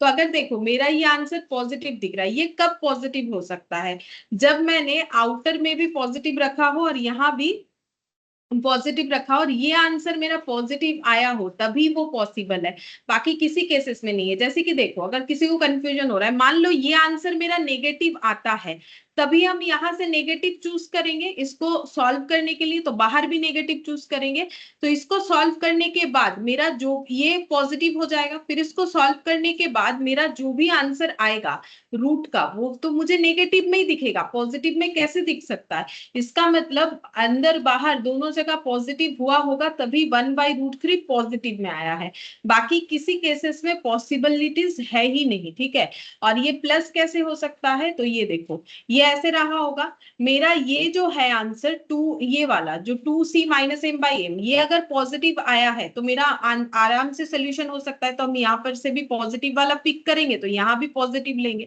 तो इस केस में मेरा ये प्लस होगा और ये पॉजिटिव पॉजिटिव में ये हो जाएगा। अब इसका आंसर आ गया तो ये भी प्लस में आएगा, तो ये तभी पॉसिबल है, ओनली तभी पॉसिबल है अगर मेरा 2c - m divided by m positive है, अदरवाइज नहीं है। तो इसमें कोई कंफ्यूजन नहीं होना चाहिए, क्यों हम लोगों ने प्लस यूज किया। ठीक है, तो प्लस इसीलिए यूज किया क्योंकि प्लस 1/√3 था, अगर वो -1/√3 होता तो हमें माइनस चूज करना पड़ता उस केस।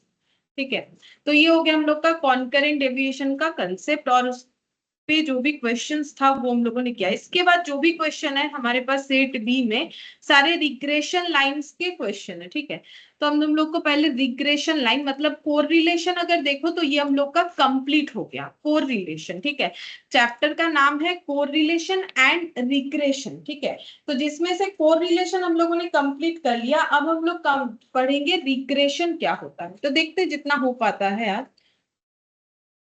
रिग्रेशन, तो क्या दोनों एक दूसरे से रिलेटेड है? बिल्कुल, रिग्रेशन और कोरिलेशन एक दूसरे से रिलेटेड है। क्यों? क्योंकि कोरिलेशन भी हमें, कोरिलेशन कोफिशिएंट का जो 4 मेथड हम लोगों ने सीखा, पहला स्कैटर्ड डायग्राम, दूसरा कार्ल पियर्सन कोरिलेशन कोफिशिएंट, उसके बाद स्पेयरमैन रैंक कोरिलेशन कोफिशिएंट, और आज जो पढ़ा कॉन्करेंट डेविएशन। ठीक है, ये वाला मेथड, तो ये बाइवेरिएट डेटा पे काम करता है। नॉर्मली स्टैटिस्टिक्स में इसके पहले हम लोगों ने जो भी चैप्टर किया था कि हम लोग ऐसा नहीं कि एक्स ही ले रहे थे, एक्स वाई ऑब्वियसली ले रहे थे डिस्पर्सन में, लेकिन एट ए टाइम दो नहीं ले रहे थे। जब एट ए टाइम दो वेरिएबल्स को लेके काम करते तो उसको हम लोग बोलते हैं बाइवेरिएट डेटा का कैलकुलेशन, तो वो कोरिलेशन कर रहा था। और रिग्रेशन भी बाइवेरिएट डेटा को लेके ही काम करता है, रिग्रेशन भी बाइवेरिएट डेटा को लेके ही काम करता है। तो कोरिलेशन और कोफिशिएंट दोनों जो है इसीलिए एक साथ ही हम लोग पढ़ते हैं, क्योंकि दोनों जो है सेम कंसेप्ट के ऊपर बेस्ड है। हाँ, दोनों का जो है जो मतलब क्या बोले जो प्रोसेस है या फिर दोनों का जो मतलब रिक्वायरमेंट है वो अलग हो सकता है, लेकिन दोनों ही बाइवेरिएट डेटा पे बेस्ड है। जैसे कि हम एक एग्जांपल दे रहे हैं, मान लो यहाँ पर मैंने एक्स और वाई दो वेरिएबल्स लिया। एक्स वेरिएबल क्या है, मान लो कि एक्स वेरिएबल है मेरा डिमांड, ठीक है, कि डिमांड क्या है मार्केट में कोई भी कॉमोडिटी का, जैसे तुम लोग इकोनॉमिक्स में पढ़ते हो ना वैसे। तो यहाँ पर मैंने लिख दिया प्राइस, ठीक है, ये डिमांड और ये प्राइस। अब हम रैंडमली कुछ वैल्यूज लिख रहे हैं, जैसे कि मान लो अगर मेरा डिमांड 20 है तो उस कॉमोडिटी का प्राइस 4 है, प्राइस मान लो 5 हो गया, तो डिमांड मेरा क्या हो जाएगा, कम हो जाएगा, 18 कर देते हैं। 18। हाँ। अब मान लो मैंने यहाँ 6 कर लिया, तो यहाँ पर क्या करेंगे, प्राइस मेरा बढ़ गया तो डिमांड मेरा क्या होगा, और भी कम हो 16। जाएगा। 15 कर दिया मैंने, 15 कर दिया, और 16 भी कर सकते हैं। फिर यहाँ 3 कर दिया तो मान लो डिमांड हो गया है 25, ठीक है, और 8 अगर प्राइस हो गया तो डिमांड हो गया है 10, ठीक है। ये जस्ट मैंने एक एग्जांपल लिया। अब ये मान लो हमें गिवन है, ऐसा डेटा हमें गिवन है, रिग्रेशन का मतलब समझाने का कोशिश कर रहे हैं। अब हमें ऐसे बोल सकता है, इफ प्राइस इक्वल 7, मान लो प्राइस अगर 7 हो गया, मैंने यहाँ 7 नहीं लिया था, 4 5 6 3 8 लिया था, मैंने प्राइस 7 लिया। अब मेरा क्वेश्चन ये है कि डिमांड कितना होगा, फिर ये बताओ, ठीक है। तो अप्रोक्सीमेटली बताओ, पूरा नहीं बताना है, मतलब ऐसे बताओ कि डिमांड क्या होना चाहिए। कोई एक पर्टिकुलर डेटा लेके बोलो इससे ज्यादा या कम होना चाहिए, यहां से देख के बता सकते हो। अगर मेरा प्राइस 7 हो गया तो मेरा डिमांड क्या हो सकता है, 10 के बेसिस पे बताओ, हम बताते किस बेसिस पे बताना है, मतलब 10 से ज्यादा होगा कि कम, ऐसा कुछ आंसर दो मुझे। 14 13। हाँ, मतलब मोर देन 10 ऐसे बोल सकते हैं, मोर देन 10, ठीक है। अगर मेरा प्राइस 7 हो गया, देखो 8 होने पे 10 है, अगर प्राइस 7 हो जाता है मतलब लेस देन 8, तो फिर मेरा जो डिमांड है वो कितना हो जाएगा, वो फिर मेरा जो है ये 15 और 10 के बीच में चलेगा, ठीक है, मतलब मोर देन 10 ऐसा हम लोग बोल सकते हैं, ठीक है। तो यहाँ पर हम लोगों ने क्या किया ना, हम लोगों ने एक वैल्यू फाइंड आउट किया, किसका, वाई का। क्यों वाई, क्योंकि डिमांड जो है, मैंने पूछा डिमांड क्या होगा, अगर प्राइस 7 है तो डिमांड क्या होगा, ऐसा मैंने क्वेश्चन पूछा था। तुम लोगों ने क्या किया, वैल्यू को एस्टिमेट किया कि 14 15, ठीक है, या फिर बोल सकते 15 तो 6 होने से है, तो हम लोग बोल सकते हैं कि मोर देन 10, और जो है लेस देन 15 ऐसे बोल सकते हैं, इसके अंदर वैरी कर सकता है, तो हम मोर देन 10 लिखते हैं, या फिर और 14 ये भी लिख सकते हैं। तो एक्चुअली तुम लोगों ने क्या किया, डिमांड कितना है उसको एस्टिमेट किया, एस्टिमेट किया, एग्जैक्टली तो अभी तक नहीं बताया ना, एस्टिमेट किया। तो हम लोग इसको बोल सकते हैं कि रिग्रेशन में हम लोगों ने क्या किया, रिग्रेशन क्या होता है, रिग्रेशन का मतलब ये हो गया कि एस्टिमेशन ऑफ, ये जो भी मैंने अभी समझाया उसको जस्ट हम एक बार लैंग्वेज में लिखते हैं, एस्टिमेशन ऑफ डिपेंडेंट वेरिएबल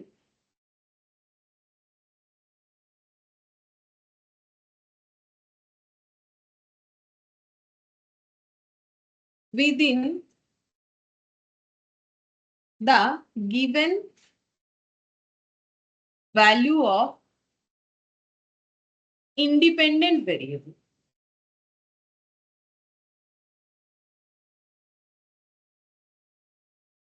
ठीक है, तो मैंने क्या लिखा है, रिग्रेशन का मतलब, रिग्रेशन का मतलब मैंने लिखा है कि एस्टिमेशन ऑफ डिपेंडेंट वेरिएबल, क्योंकि y और x में डिपेंडेंट कौन था, देखो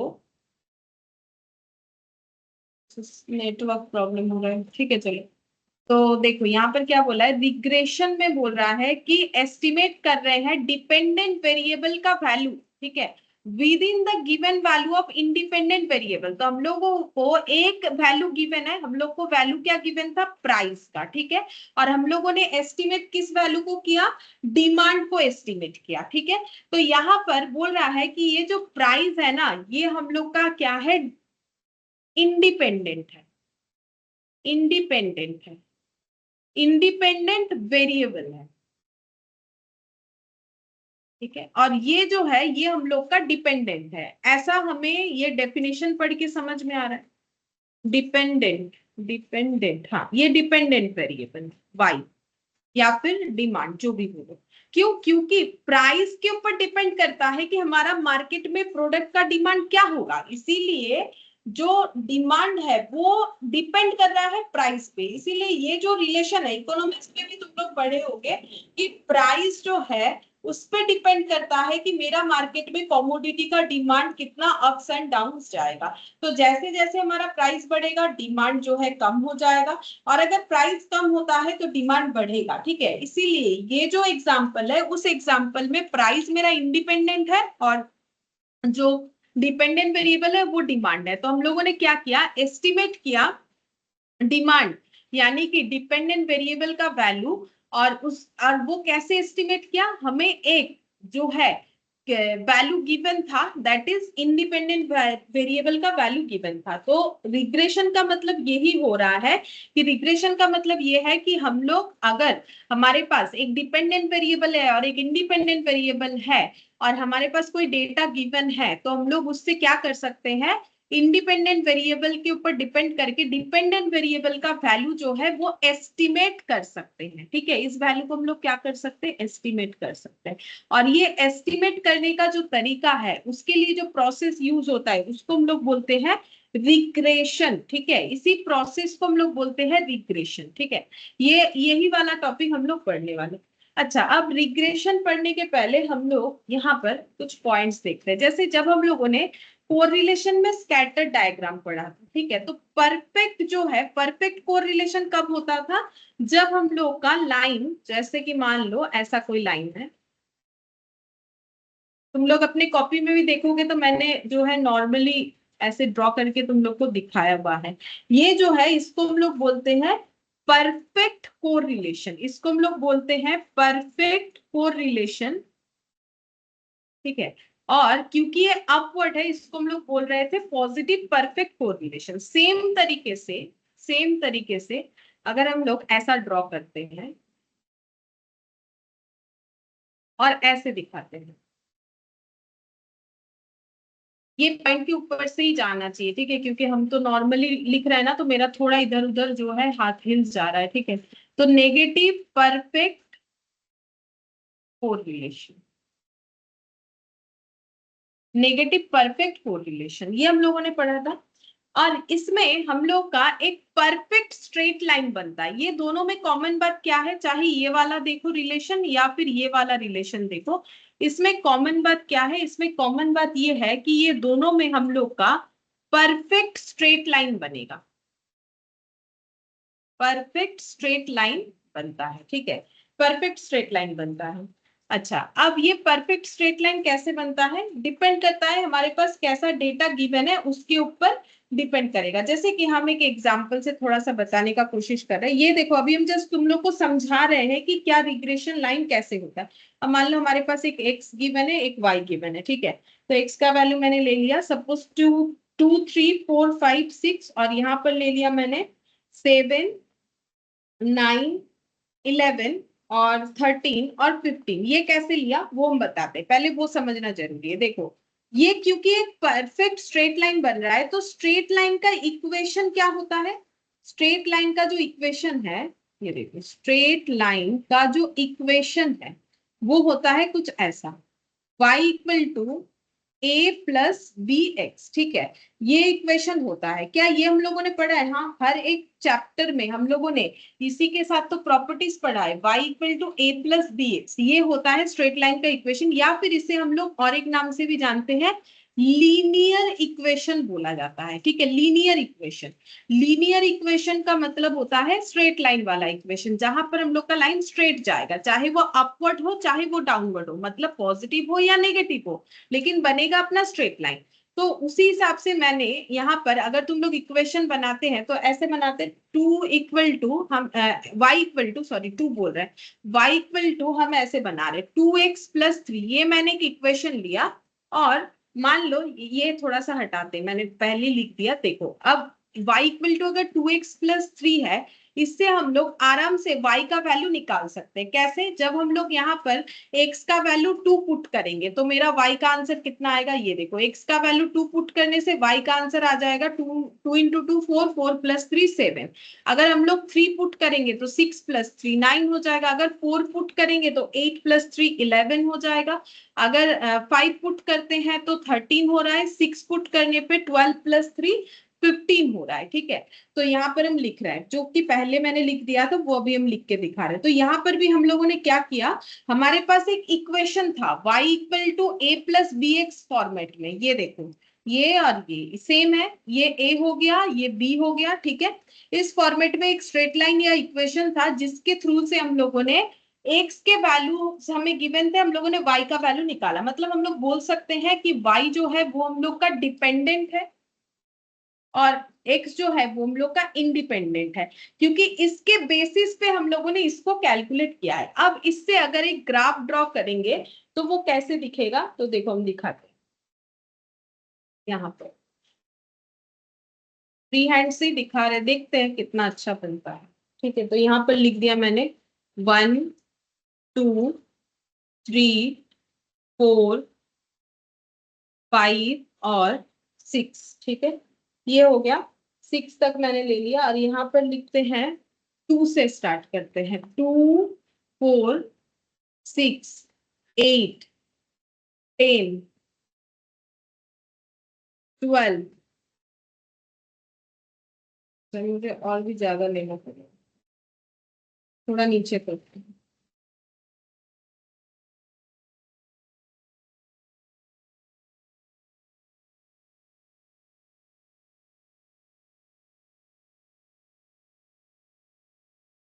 वन 2 3 4 5 6 और 7। 2 4 6 8 10 12 14 और 16। ठीक है, अच्छा अब देखो यहाँ पर एक्स एक्सिस कौन सा होता है, ये नीचे का जो है वो एक्स एक्सिस होता है, ऊपर जो होता है वो वाई एक्सिस होता है। तो एक्स का वैल्यू कितना है 2 3 4 5 6। एक्स का वैल्यू जब 2 होगा तो वाई 7 होगा, मतलब हमारा पॉइंट कौन सा होगा, एक्स का वैल्यू जब 2 होगा वाई हम लोग का तब 6 हो रहा है, मतलब यहाँ पर आ जाए। ठीक है, ये दोनों के बीच का पॉइंट, तो मतलब लगभग हम बोल सकते हैं यहाँ पर हो रहा है।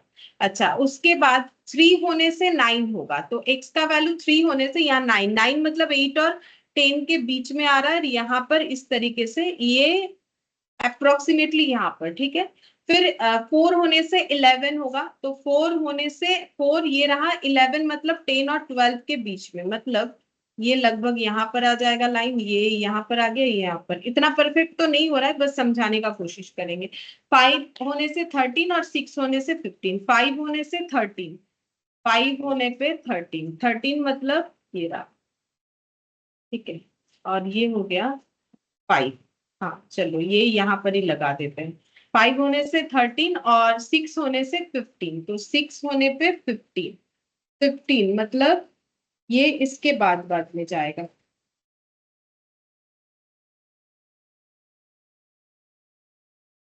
6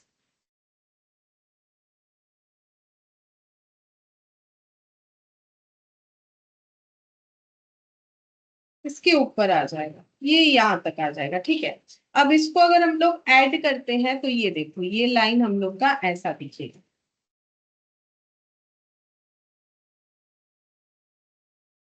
ठीक है, ये लाइन हम लोग को ऐसे दिखेगा। ये हम लोग का क्या हो गया कि यहाँ पर हम लोगों का जो इक्वेशन हमें गिवन था, ऑलरेडी एक इक्वेशन गिवन था। ठीक है, y equal to a plus B x, एक इक्वेशन गिवन था जिसमें हम लोगों ने एक वैल्यूज को पुट किया, x का अलग अलग वैल्यूज पुट किया और y का वैल्यूज निकाला। उसके बाद उसको जब हम लोगों ने ग्राफ में प्लॉट किया तो हमें क्या मिला, हमें ऐसा एक इक्वेशन मतलब ऐसा एक ड्रॉ मिला। ठीक है, ये कैसा ड्रॉ है, ये हम लोग को एक परफेक्ट जो है कोरिलेशन मिला, क्योंकि पॉजिटिव, ये परफेक्ट पॉजिटिव हुआ क्योंकि अपवर्ड था। ठीक है, तो यहाँ पर इसका कंक्लूजन क्या आया, इसका कंक्लूजन ये आ रहा है, if x and y are related by an equation, अगर x और y किसी इक्वेशन से रिलेटेड है, जैसे कि ये वाला y इक्वल टू 2x+3, ये कैसा इक्वेशन था? लीनियर या फिर बोलो straight line equation. Then R will always be perfect, ठीक है। तो कोरिलेशन कोफिशिएंट ये हम लोग का ऑलवेज परफेक्ट होगा। अब पॉजिटिव साइड भी हो सकता है, नेगेटिव। तो मैंने एक ऐसा डेटा लेके तुम लोग को ड्रॉ करके दिखाया कि हमें ऐसा दिखा। अगर हम थोड़ा डेटा चेंज कर देते हैं तो फिर हमें नीचे की तरफ भी लाइन दिखेगा। जैसे कि देखो, अगर हम ऐसा बनाते हैं, ठीक है, जैसे कि हम ऐसे बना रहे हैं, मान लो x का वैल्यू मैंने ले रखा है 2 3 4 5 6 7, 2 3 4 5 6 और 7, और y का वैल्यू निकालने के लिए हम एक इक्वेशन बनाते हैं। y इक्वल टू, यहाँ पर लिख दिया मैंने, y इक्वल टू लिख दिया -2x+3, ऐसे कर दिया, ठीक है। तो फिर अगर हम x का वैल्यू 2 पुट करेंगे तो y का वैल्यू कितना आएगा? -1। अगर हम x का वैल्यू 3 पुट करेंगे तो y का वैल्यू आएगा -3। अगर हम x का वैल्यू 4 पुट करते हैं तो y का वैल्यू आएगा -5, ठीक है। अगर x का वैल्यू 5 पुट करते हैं तो y का वैल्यू आ जाएगा -7। अगर हम x का वैल्यू 6 पुट करते हैं तो -12 और +3 मतलब -7 और -1 -3 -5 -7, इसका जरूरत नहीं, और एक ही करो। अगर 6 पुट करते हैं तो ये हो जाएगा 3 4 5 6 7 8 9 10 11 12 -9, ठीक है। ये -9 हो जाएगा, ये बन गया। तो अभी मैंने क्या किया, फिर से एक इक्वेशन लिया, लेकिन उस इक्वेशन को मैंने यहाँ पर माइनस किया। सेम इक्वेशन ही लिया लेकिन मैंने उसको माइनस किया। अगर इस वैल्यू को हम लोग यहाँ पुट करें तो देखो कैसा आंसर आएगा। तो एक्स एक्सिस में 2 से लेके 6 तक, ठीक है। तो हम यहाँ पर ले लेते हैं 2, ऐसे कर लेते हैं 1 2 3 4 5 6, ठीक है। 6 तक ही लास्ट है, चाहे 7 8 बना लो, जरूरत तो पड़ेगा नहीं हमें। और y में नेगेटिव साइड में -9 तक बनाना है, ठीक है। तो नीचे के साइड होगा, y का नेगेटिव नीचे जाता है, तो नीचे के साइड आ जाएगा -1 -4 -2 कर देते हैं। 1 के बाद, जैसे यहाँ पर मैंने 2 से स्टार्ट किया था, अच्छा यहाँ -1 भी है, -1 से लेके 9 तक जाना है, ठीक है। -2 -3 -4 -5 -6 -7 -8 -9, काफी पीछे चले जाएगा। तो बात नहीं, इसको 2 से स्टार्ट कर ले। -2 -6 -10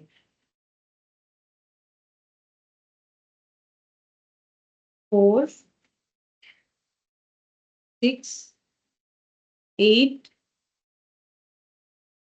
10, चलो ये बना लिया, ठीक है। अब इसे देखते हैं, 2 होने से -1, 2 होने से -1, ठीक है। तो यहाँ पर 2 और इधर -1, मतलब ये जो है ये पॉइंट हम लोग का कुछ इधर, मतलब 2 और -1 मतलब नीचे के तरफ आ रहा है, ठीक है। 2 और -1, ये मेरा ड्रॉ थोड़ा सा ম্যাম প্রবলেমেটিক হয়ে যাবে। -2টা একটু নিচের দিক থেকে স্টার্ট করলে ভালো হতো।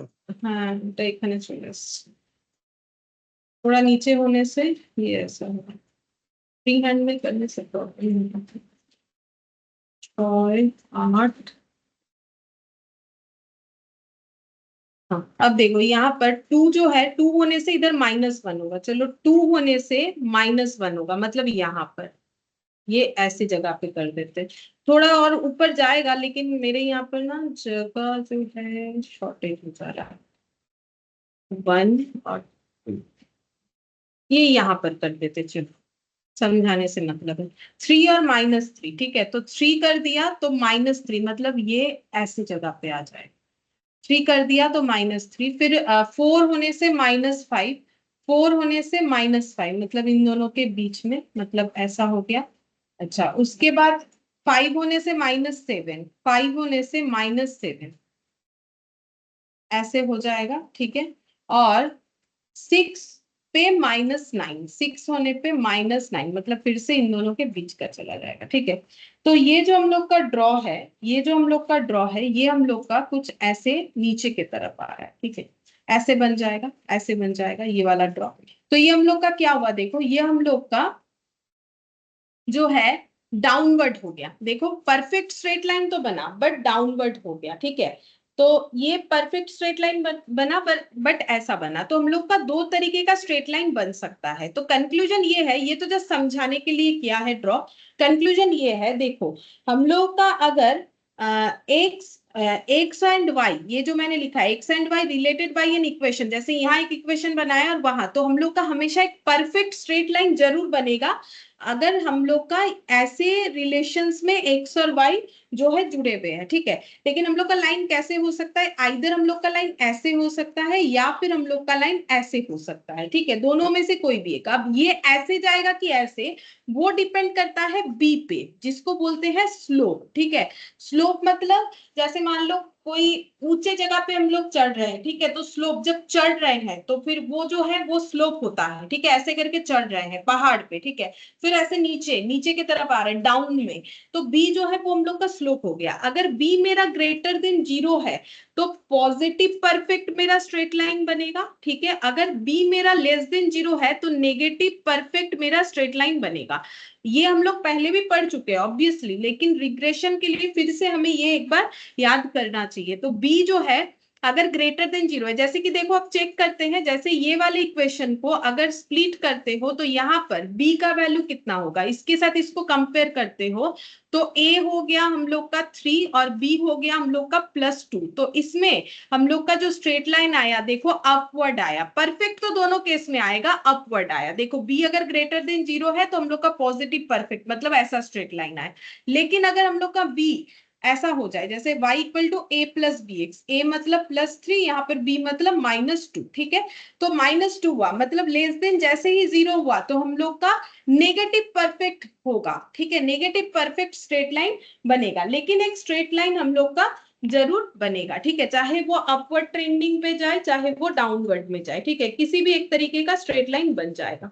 अच्छा अब देखो, अगर हमारा स्ट्रेट लाइन बन जाता है तो कोई भी वैल्यू हमें गिवन हो, हम लोग दूसरा वैल्यू को एस्टिमेट कर सकते हैं। अगर हमारा स्ट्रेट लाइन दिया है, जैसे ये सारे वैल्यूज पे तो मैंने ये वैल्यू एस्टिमेट करके निकाला, ये सारे वैल्यूज पे ये सारे वैल्यूज को एस्टिमेट करके निकाल लिया। लेकिन प्रॉब्लम हम लोग का तब होता है, देखो प्रॉब्लम हम लोग का तब होता है जब हम लोग का कोई स्ट्रेट लाइन नहीं बन पाता है, ठीक है।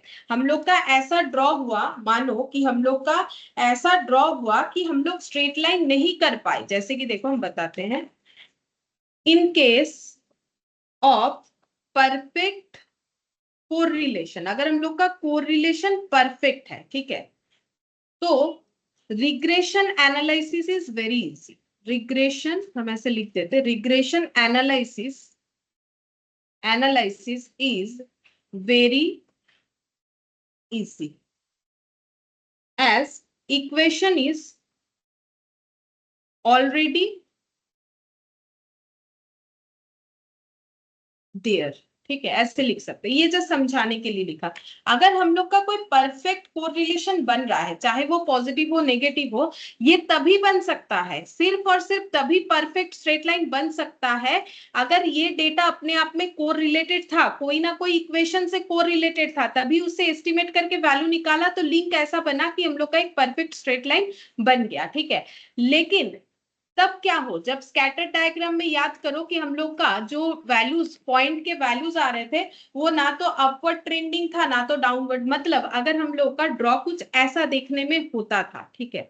इसलिए हम इसको एक बार रिपीट किए ताकि तुम लोग को अच्छे से समझ में आए। ये देखो हम लोगों ने ऐसा भी कुछ पॉइंट्स ऐसे भी दिखाया था, ठीक है। ये देखो जैसे हम ऐसे लिख देते हैं, हम लोग का कुछ पॉइंट्स मान लो इस तरीके से बना हुआ, ठीक है, अलग अलग जगह पे, ठीक है। ऐसे कुछ पॉइंट्स बने हुए हैं, ठीक है। अगर ऐसा पॉइंट बना हुआ है तो इसको हम लोग बोलते हैं नॉट परफेक्ट। इससे जो हम लोग का लाइन बनेगा वो परफेक्ट नहीं बनेगा। क्यों नहीं बनेगा, क्योंकि कैसे ऐड ऑन करे, स्ट्रेट लाइन बनाने के लिए कौन कौन से पॉइंट को ऐड करे वो तो नहीं समझ में आ रहा है ना। तो अगर ऐसा है तो फिर हमें रिग्रेशन जो है उसको कैसे अप्लाई करना है वही हमें सीखना पड़ेगा। मतलब अगर परफेक्ट कोरिलेशन है तो रिग्रेशन लाइन ऑलरेडी बना हुआ होता है क्योंकि इक्वेशन ऑलरेडी बना हुआ होता है। लेकिन अगर नॉट परफेक्ट है तो उस पे क्या लिखेंगे? In case of non perfect correlation points are, जो पॉइंट्स यहां पर मैंने दिखाया स्कैटर्ड है, points are not in a line, line में नहीं आ रहा है पॉइंट्स, ठीक है, एक के बाद एक लाइन में नहीं आ रहा है। जैसे यहां देखोगे पॉइंट लाइन बाय लाइन आएगा, यहां देख रहे हो पॉइंट लाइन बाय लाइन आ रहा है। लेकिन ऐसे केसेस में जब हमारा पॉइंट लाइन बाय लाइन नहीं आ रहा है तब क्या करना है वही हमें सीखना पड़ेगा। अगर ये कभी भी नहीं आएगा, तुम लोगों को कभी नहीं बोलेगा ये इक्वेशन दे दिया, इसका वैल्यू दे दिया, ये निकालो, कभी नहीं बोलेगा क्योंकि वो तो आसान है, वो कभी नहीं देगा। नॉट परफेक्ट के लिए रिग्रेशन है। तो यहां पर देखो not a line, so we don't have available linear equation. अगर हम लोग का इम्परफेक्ट है पॉइंट्स, ठीक है, परफेक्ट नहीं है, लाइफ में मैक्सिमम चीज इम्परफेक्ट ही होता है, परफेक्ट क्या होता है? परफेक्ट कुछ भी नहीं होता है, ठीक है। तो इन केस ऑफ नॉन परफेक्ट, अगर नॉन परफेक्ट कोरिलेशन है तो पॉइंट्स जो है वो लाइन में नहीं होगा। अगर लाइन में नहीं होगा तो स्ट्रेट लाइन का इक्वेशन भी नहीं बनेगा, ठीक है। Then in that case we will make a line for the purpose of estimation, ठीक है। तो वैल्यू एस्टिमेट तो हमें करना ही पड़ेगा। हमें एक डिपेंडेंट वेरिएबल और इंडिपेंडेंट वेरिएबल दिया हुआ रहेगा, डिपेंडेंट वैल्यू का हमें एस्टिमेशन करना पड़ेगा। तो बोल रहा है तो हमें तब एक लाइन का एस्टिमेशन करना पड़ेगा। मतलब इस पॉइंट से ही हमें एक स्ट्रेट लाइन बनाने का कोशिश करना पड़ेगा। जो स्ट्रेट लाइन कैसा बनेगा उसका एक मेथड होगा, ठीक है। इस तरीके से हमें स्ट्रेट लाइन बनाना पड़ेगा जो परफेक्ट तो नहीं होगा लेकिन नॉट परफेक्ट पॉइंट को ऐड ऑन करके ही हमें किसी ना किसी तरीके से स्ट्रेट लाइन बनाना पड़ेगा। अब देखो अगर हम लोग बोलेंगे स्ट्रेट लाइन बनाएंगे, हम लोग ऐसे तो नहीं बना सकते ना, ऐसे ऐसे करके ये तो कोई स्ट्रेट लाइन नहीं बनेगा। तो हमें क्या करना है, हम लोग क्या करेंगे उस केस में, स्ट्रेट लाइन हमारा कैसे बनेगा, ये सारे पॉइंट्स के बीच से, ठीक है, हमेशा ये जो स्कैटर्ड पॉइंट है इसके मिडिल से हमें जो है लाइन लगाना पड़ेगा, ठीक है। तो वो कैसे देखने में होता है तो हम एक ड्रॉ करके तुम लोग को दिखाते हैं, देखो कैसे देखने में होगा। और 5 मिनट बताते हैं, स्टार्ट कर लिया है तो थोड़ा समझ में आ जाए, नहीं तो नेक्स्ट दिन फिर उतना ही बताना पड़ेगा। तो देखो अगर हम लोग का ऐसा केस है कि पॉइंट हम लोग का इस तरीके से स्कैटर्ड आया तो फिर स्ट्रेट लाइन कैसे बनाना है, क्योंकि हम लोगों ने अभी भी पढ़ा क्या करना है, हमें एक स्ट्रेट लाइन जो है हमें यहाँ पर बनाना पड़ेगा खुद से, रेडीमेड नहीं मिलेगा। देखो यहाँ रेडीमेड मिला तो हम लोगों ने वैल्यूज एस्टिमेट करके स्ट्रेट लाइन बना डाला, लेकिन जब इम्परफेक्ट पॉइंट है तो हमें पहले से कोई स्ट्रेट लाइन नहीं दिया हुआ रहेगा, हमें वो बनाना पड़ेगा। अगर हमारे पास कुछ रेडीमेड नहीं होता है तो हम लोग उसे खुद से रेडी करते हैं, तो वही चीज है। तो अगर रेडीमेड लाइन नहीं है तो खुद से लाइन को बनाएंगे। अब हम पॉइंट को थोड़ा जो है इस तरीके से दिखा रहे हैं। मान लो एक पॉइंट यहाँ है, एक पॉइंट यहाँ है, ठीक है, एक पॉइंट इधर है, एक पॉइंट इधर है, ऐसे करके दिखाने का कोशिश कर रहे हैं, ये ऐसा है। फिर यहाँ एक पॉइंट है, मान लो यहाँ एक पॉइंट है, ऐसे करके कुछ पॉइंट्स है। अब स्ट्रेट लाइन कैसे बनेगा, इसके बीच से हम लोग एक लाइन बनाएंगे, ये सारे पॉइंट्स के बीच से। मतलब कैसे देखने में होगा, कोशिश कर रहे हैं, ये देखो इस तरीके से होगा, इस तरीके से होगा, ठीक है। इस तरीके से हमारा लाइन जो है वो ड्रॉ होगा, ठीक है। ये हम लोग इस तरीके से लाइन को ड्रॉ करना चाहेंगे। और ये जो देखो हर एक पॉइंट के साथ ये लाइन का जो डिस्टेंस है, जैसे कि ये देखो ये डिस्टेंस दिख रहा है तुम लोग को, ये देखो ये लाइन के साथ ये पॉइंट का, जैसे इसका कम है, इसका इतना है, इसका इतना है, ठीक है। ये जो पॉइंट्स का जो डिस्टेंस है वो जितना कम हो उतना अच्छा। हमें इस तरीके के लाइन बनाने के लिए क्या ध्यान में रखना है कि ये जो पॉइंट से डिस्टेंस है, मतलब हम इसको ऐसे ड्रॉ करके दिखाए, ये रहा मेरा लाइन, ठीक है, ये मेरा लाइन हो गया यहाँ पर, ये जो पॉइंट है और ये जो रेड कलर का जो पॉइंट है ये जो लाइन है और ये रेड कलर का पॉइंट है, ये जो डिस्टेंस है ना, हम यहीं पर लिख के दिखाते हैं। देखो ये जो डिस्टेंस है ना, ये जो डिस्टेंस है, ये जो पीले कलर का ऐसे डंडी लगा हुआ है, इस डिस्टेंस को हम लोग बोलते हैं एरर और रेसिड्यू। ये लेकिन हमें एमसीक्यू में पूछता है, ठीक है। जब हम लोग लाइन को खुद से बनाने का कोशिश करते हैं, वो भी इम्परफेक्ट पॉइंट से, तो लाइन के साथ पॉइंट का जो डिस्टेंस होता है उसको हम लोग बोलते हैं एरर या रेसिड्यू। मतलब बेसिकली ये रहा मेरा लाइन, ठीक है, इसके साथ ये पीला वाला ये डिस्टेंस और ये यहाँ पर ये रेड वाला पॉइंट, ये जो डिस्टेंस है इसी को हम लोग बोलते हैं एरर और रेसिड्यू। देखो मैंने यहाँ पर ड्रॉ भी कर दिया, मतलब हम ये कहना चाह रहे हैं ये वाला जो डिस्टेंस है इसको हम लोग बोलते हैं एरर और रेसिड्यू। और हमें कोशिश करना है कि जितना कम हो ये डिस्टेंस, जितना कम हो उतना हम लोग का लाइन अच्छा बनेगा, ठीक है। ये डिस्टेंस हमें कम करने का कोशिश करना चाहिए, ठीक है, कम करने का कोशिश करना चाहिए। इसको एरर या रेसिड्यू बोला जाता है। अच्छा, अब ये जो लाइन हम लोगों ने एस्टिमेट करके बनाया, ये जो लाइन हम लोगों ने एस्टिमेट करके बनाया ना, ये देखो ये जो लाइन बना, इस लाइन को ही बोला जाता है, this line is called regression line.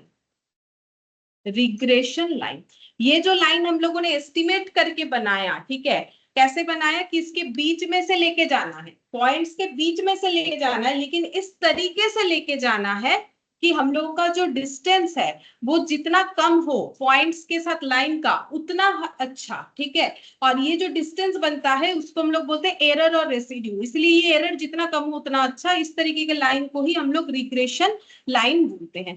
तो रिग्रेशन लाइन ये ऐसे होता है, अगर हमारा परफेक्ट कोरिलेशन है तो रिग्रेशन लाइन हमें रेडीमेड मिल जाएगा, अगर परफेक्ट नहीं है कोरिलेशन तो रिग्रेशन लाइन हमें खुद से एस्टिमेट करके बनाना पड़ेगा, ठीक है। और रिग्रेशन लाइन हम लोग का दो तरीके का होगा, y ऑन x और x ऑन y। जस्ट इतना सा ही बताएंगे, यही लास्ट बताएंगे और कुछ नहीं। ये देखो अगर हम लोग का रिग्रेशन लाइन ऐसा होगा, ये बन गया, यहाँ पर पॉइंट्स डालते हैं, देखो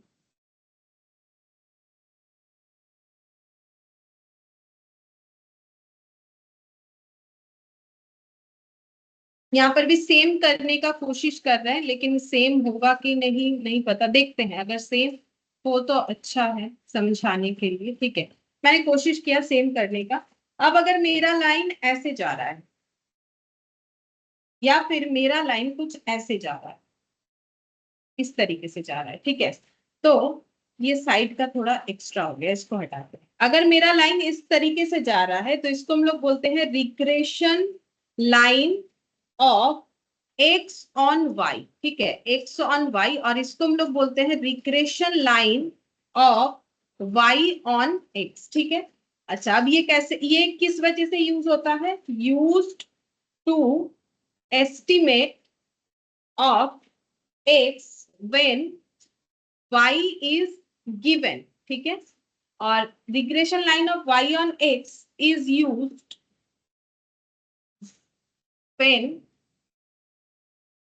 estimate y and x is given, ठीक है। इसीलिए नाम क्या है बताते हैं इन दोनों में डिफरेंस। यहाँ पर regression line of x on y का मतलब होता है x डिपेंड्स ऑन y, इसका मतलब होता है x डिपेंड्स ऑन y। अगर x डिपेंड्स ऑन y होता है तो ऐसा बनता है, और अगर y डिपेंड्स ऑन x है, y डिपेंड्स ऑन x है, तो वहां पर क्या होगा, एस्टिमेट करना है y का वैल्यू, x का वैल्यू गिवन होगा। और अगर x डिपेंड्स ऑन y है तो एस्टिमेट करना पड़ेगा हम लोगों को जो है x का वैल्यू और y का वैल्यू गिवन होगा, ठीक है। तो यहाँ पर देखो x एक्सिस हम लोग का कैसे होता है, x एक्सिस हम लोग का हॉरिजॉन्टल होता है, ठीक है, और y वर्टिकल होता है।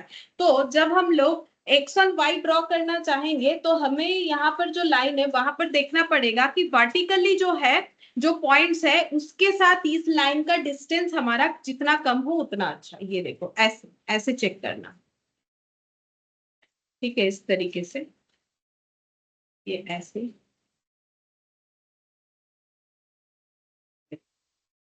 ये ऐसे, ठीक है। और इस केस में हम लोग ऐसे देखेंगे,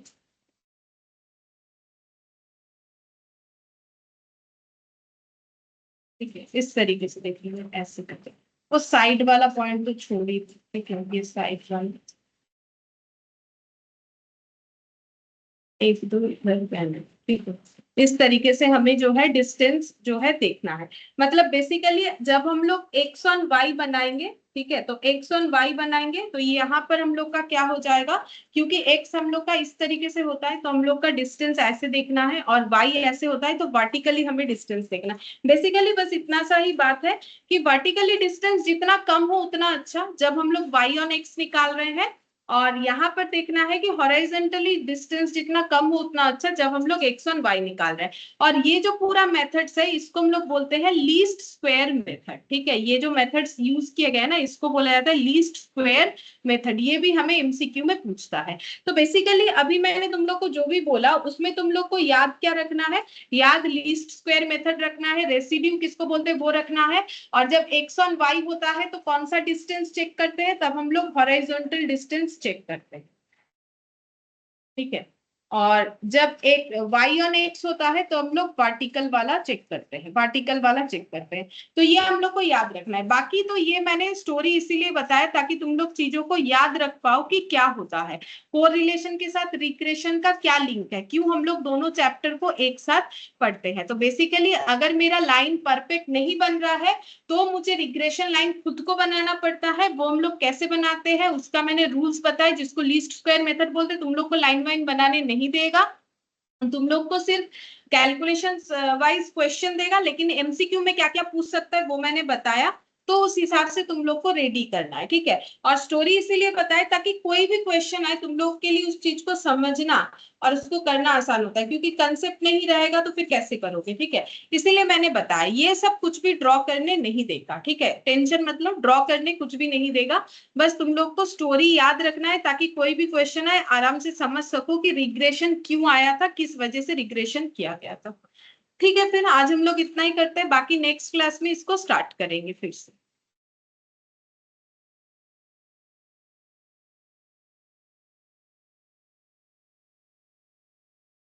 बाय।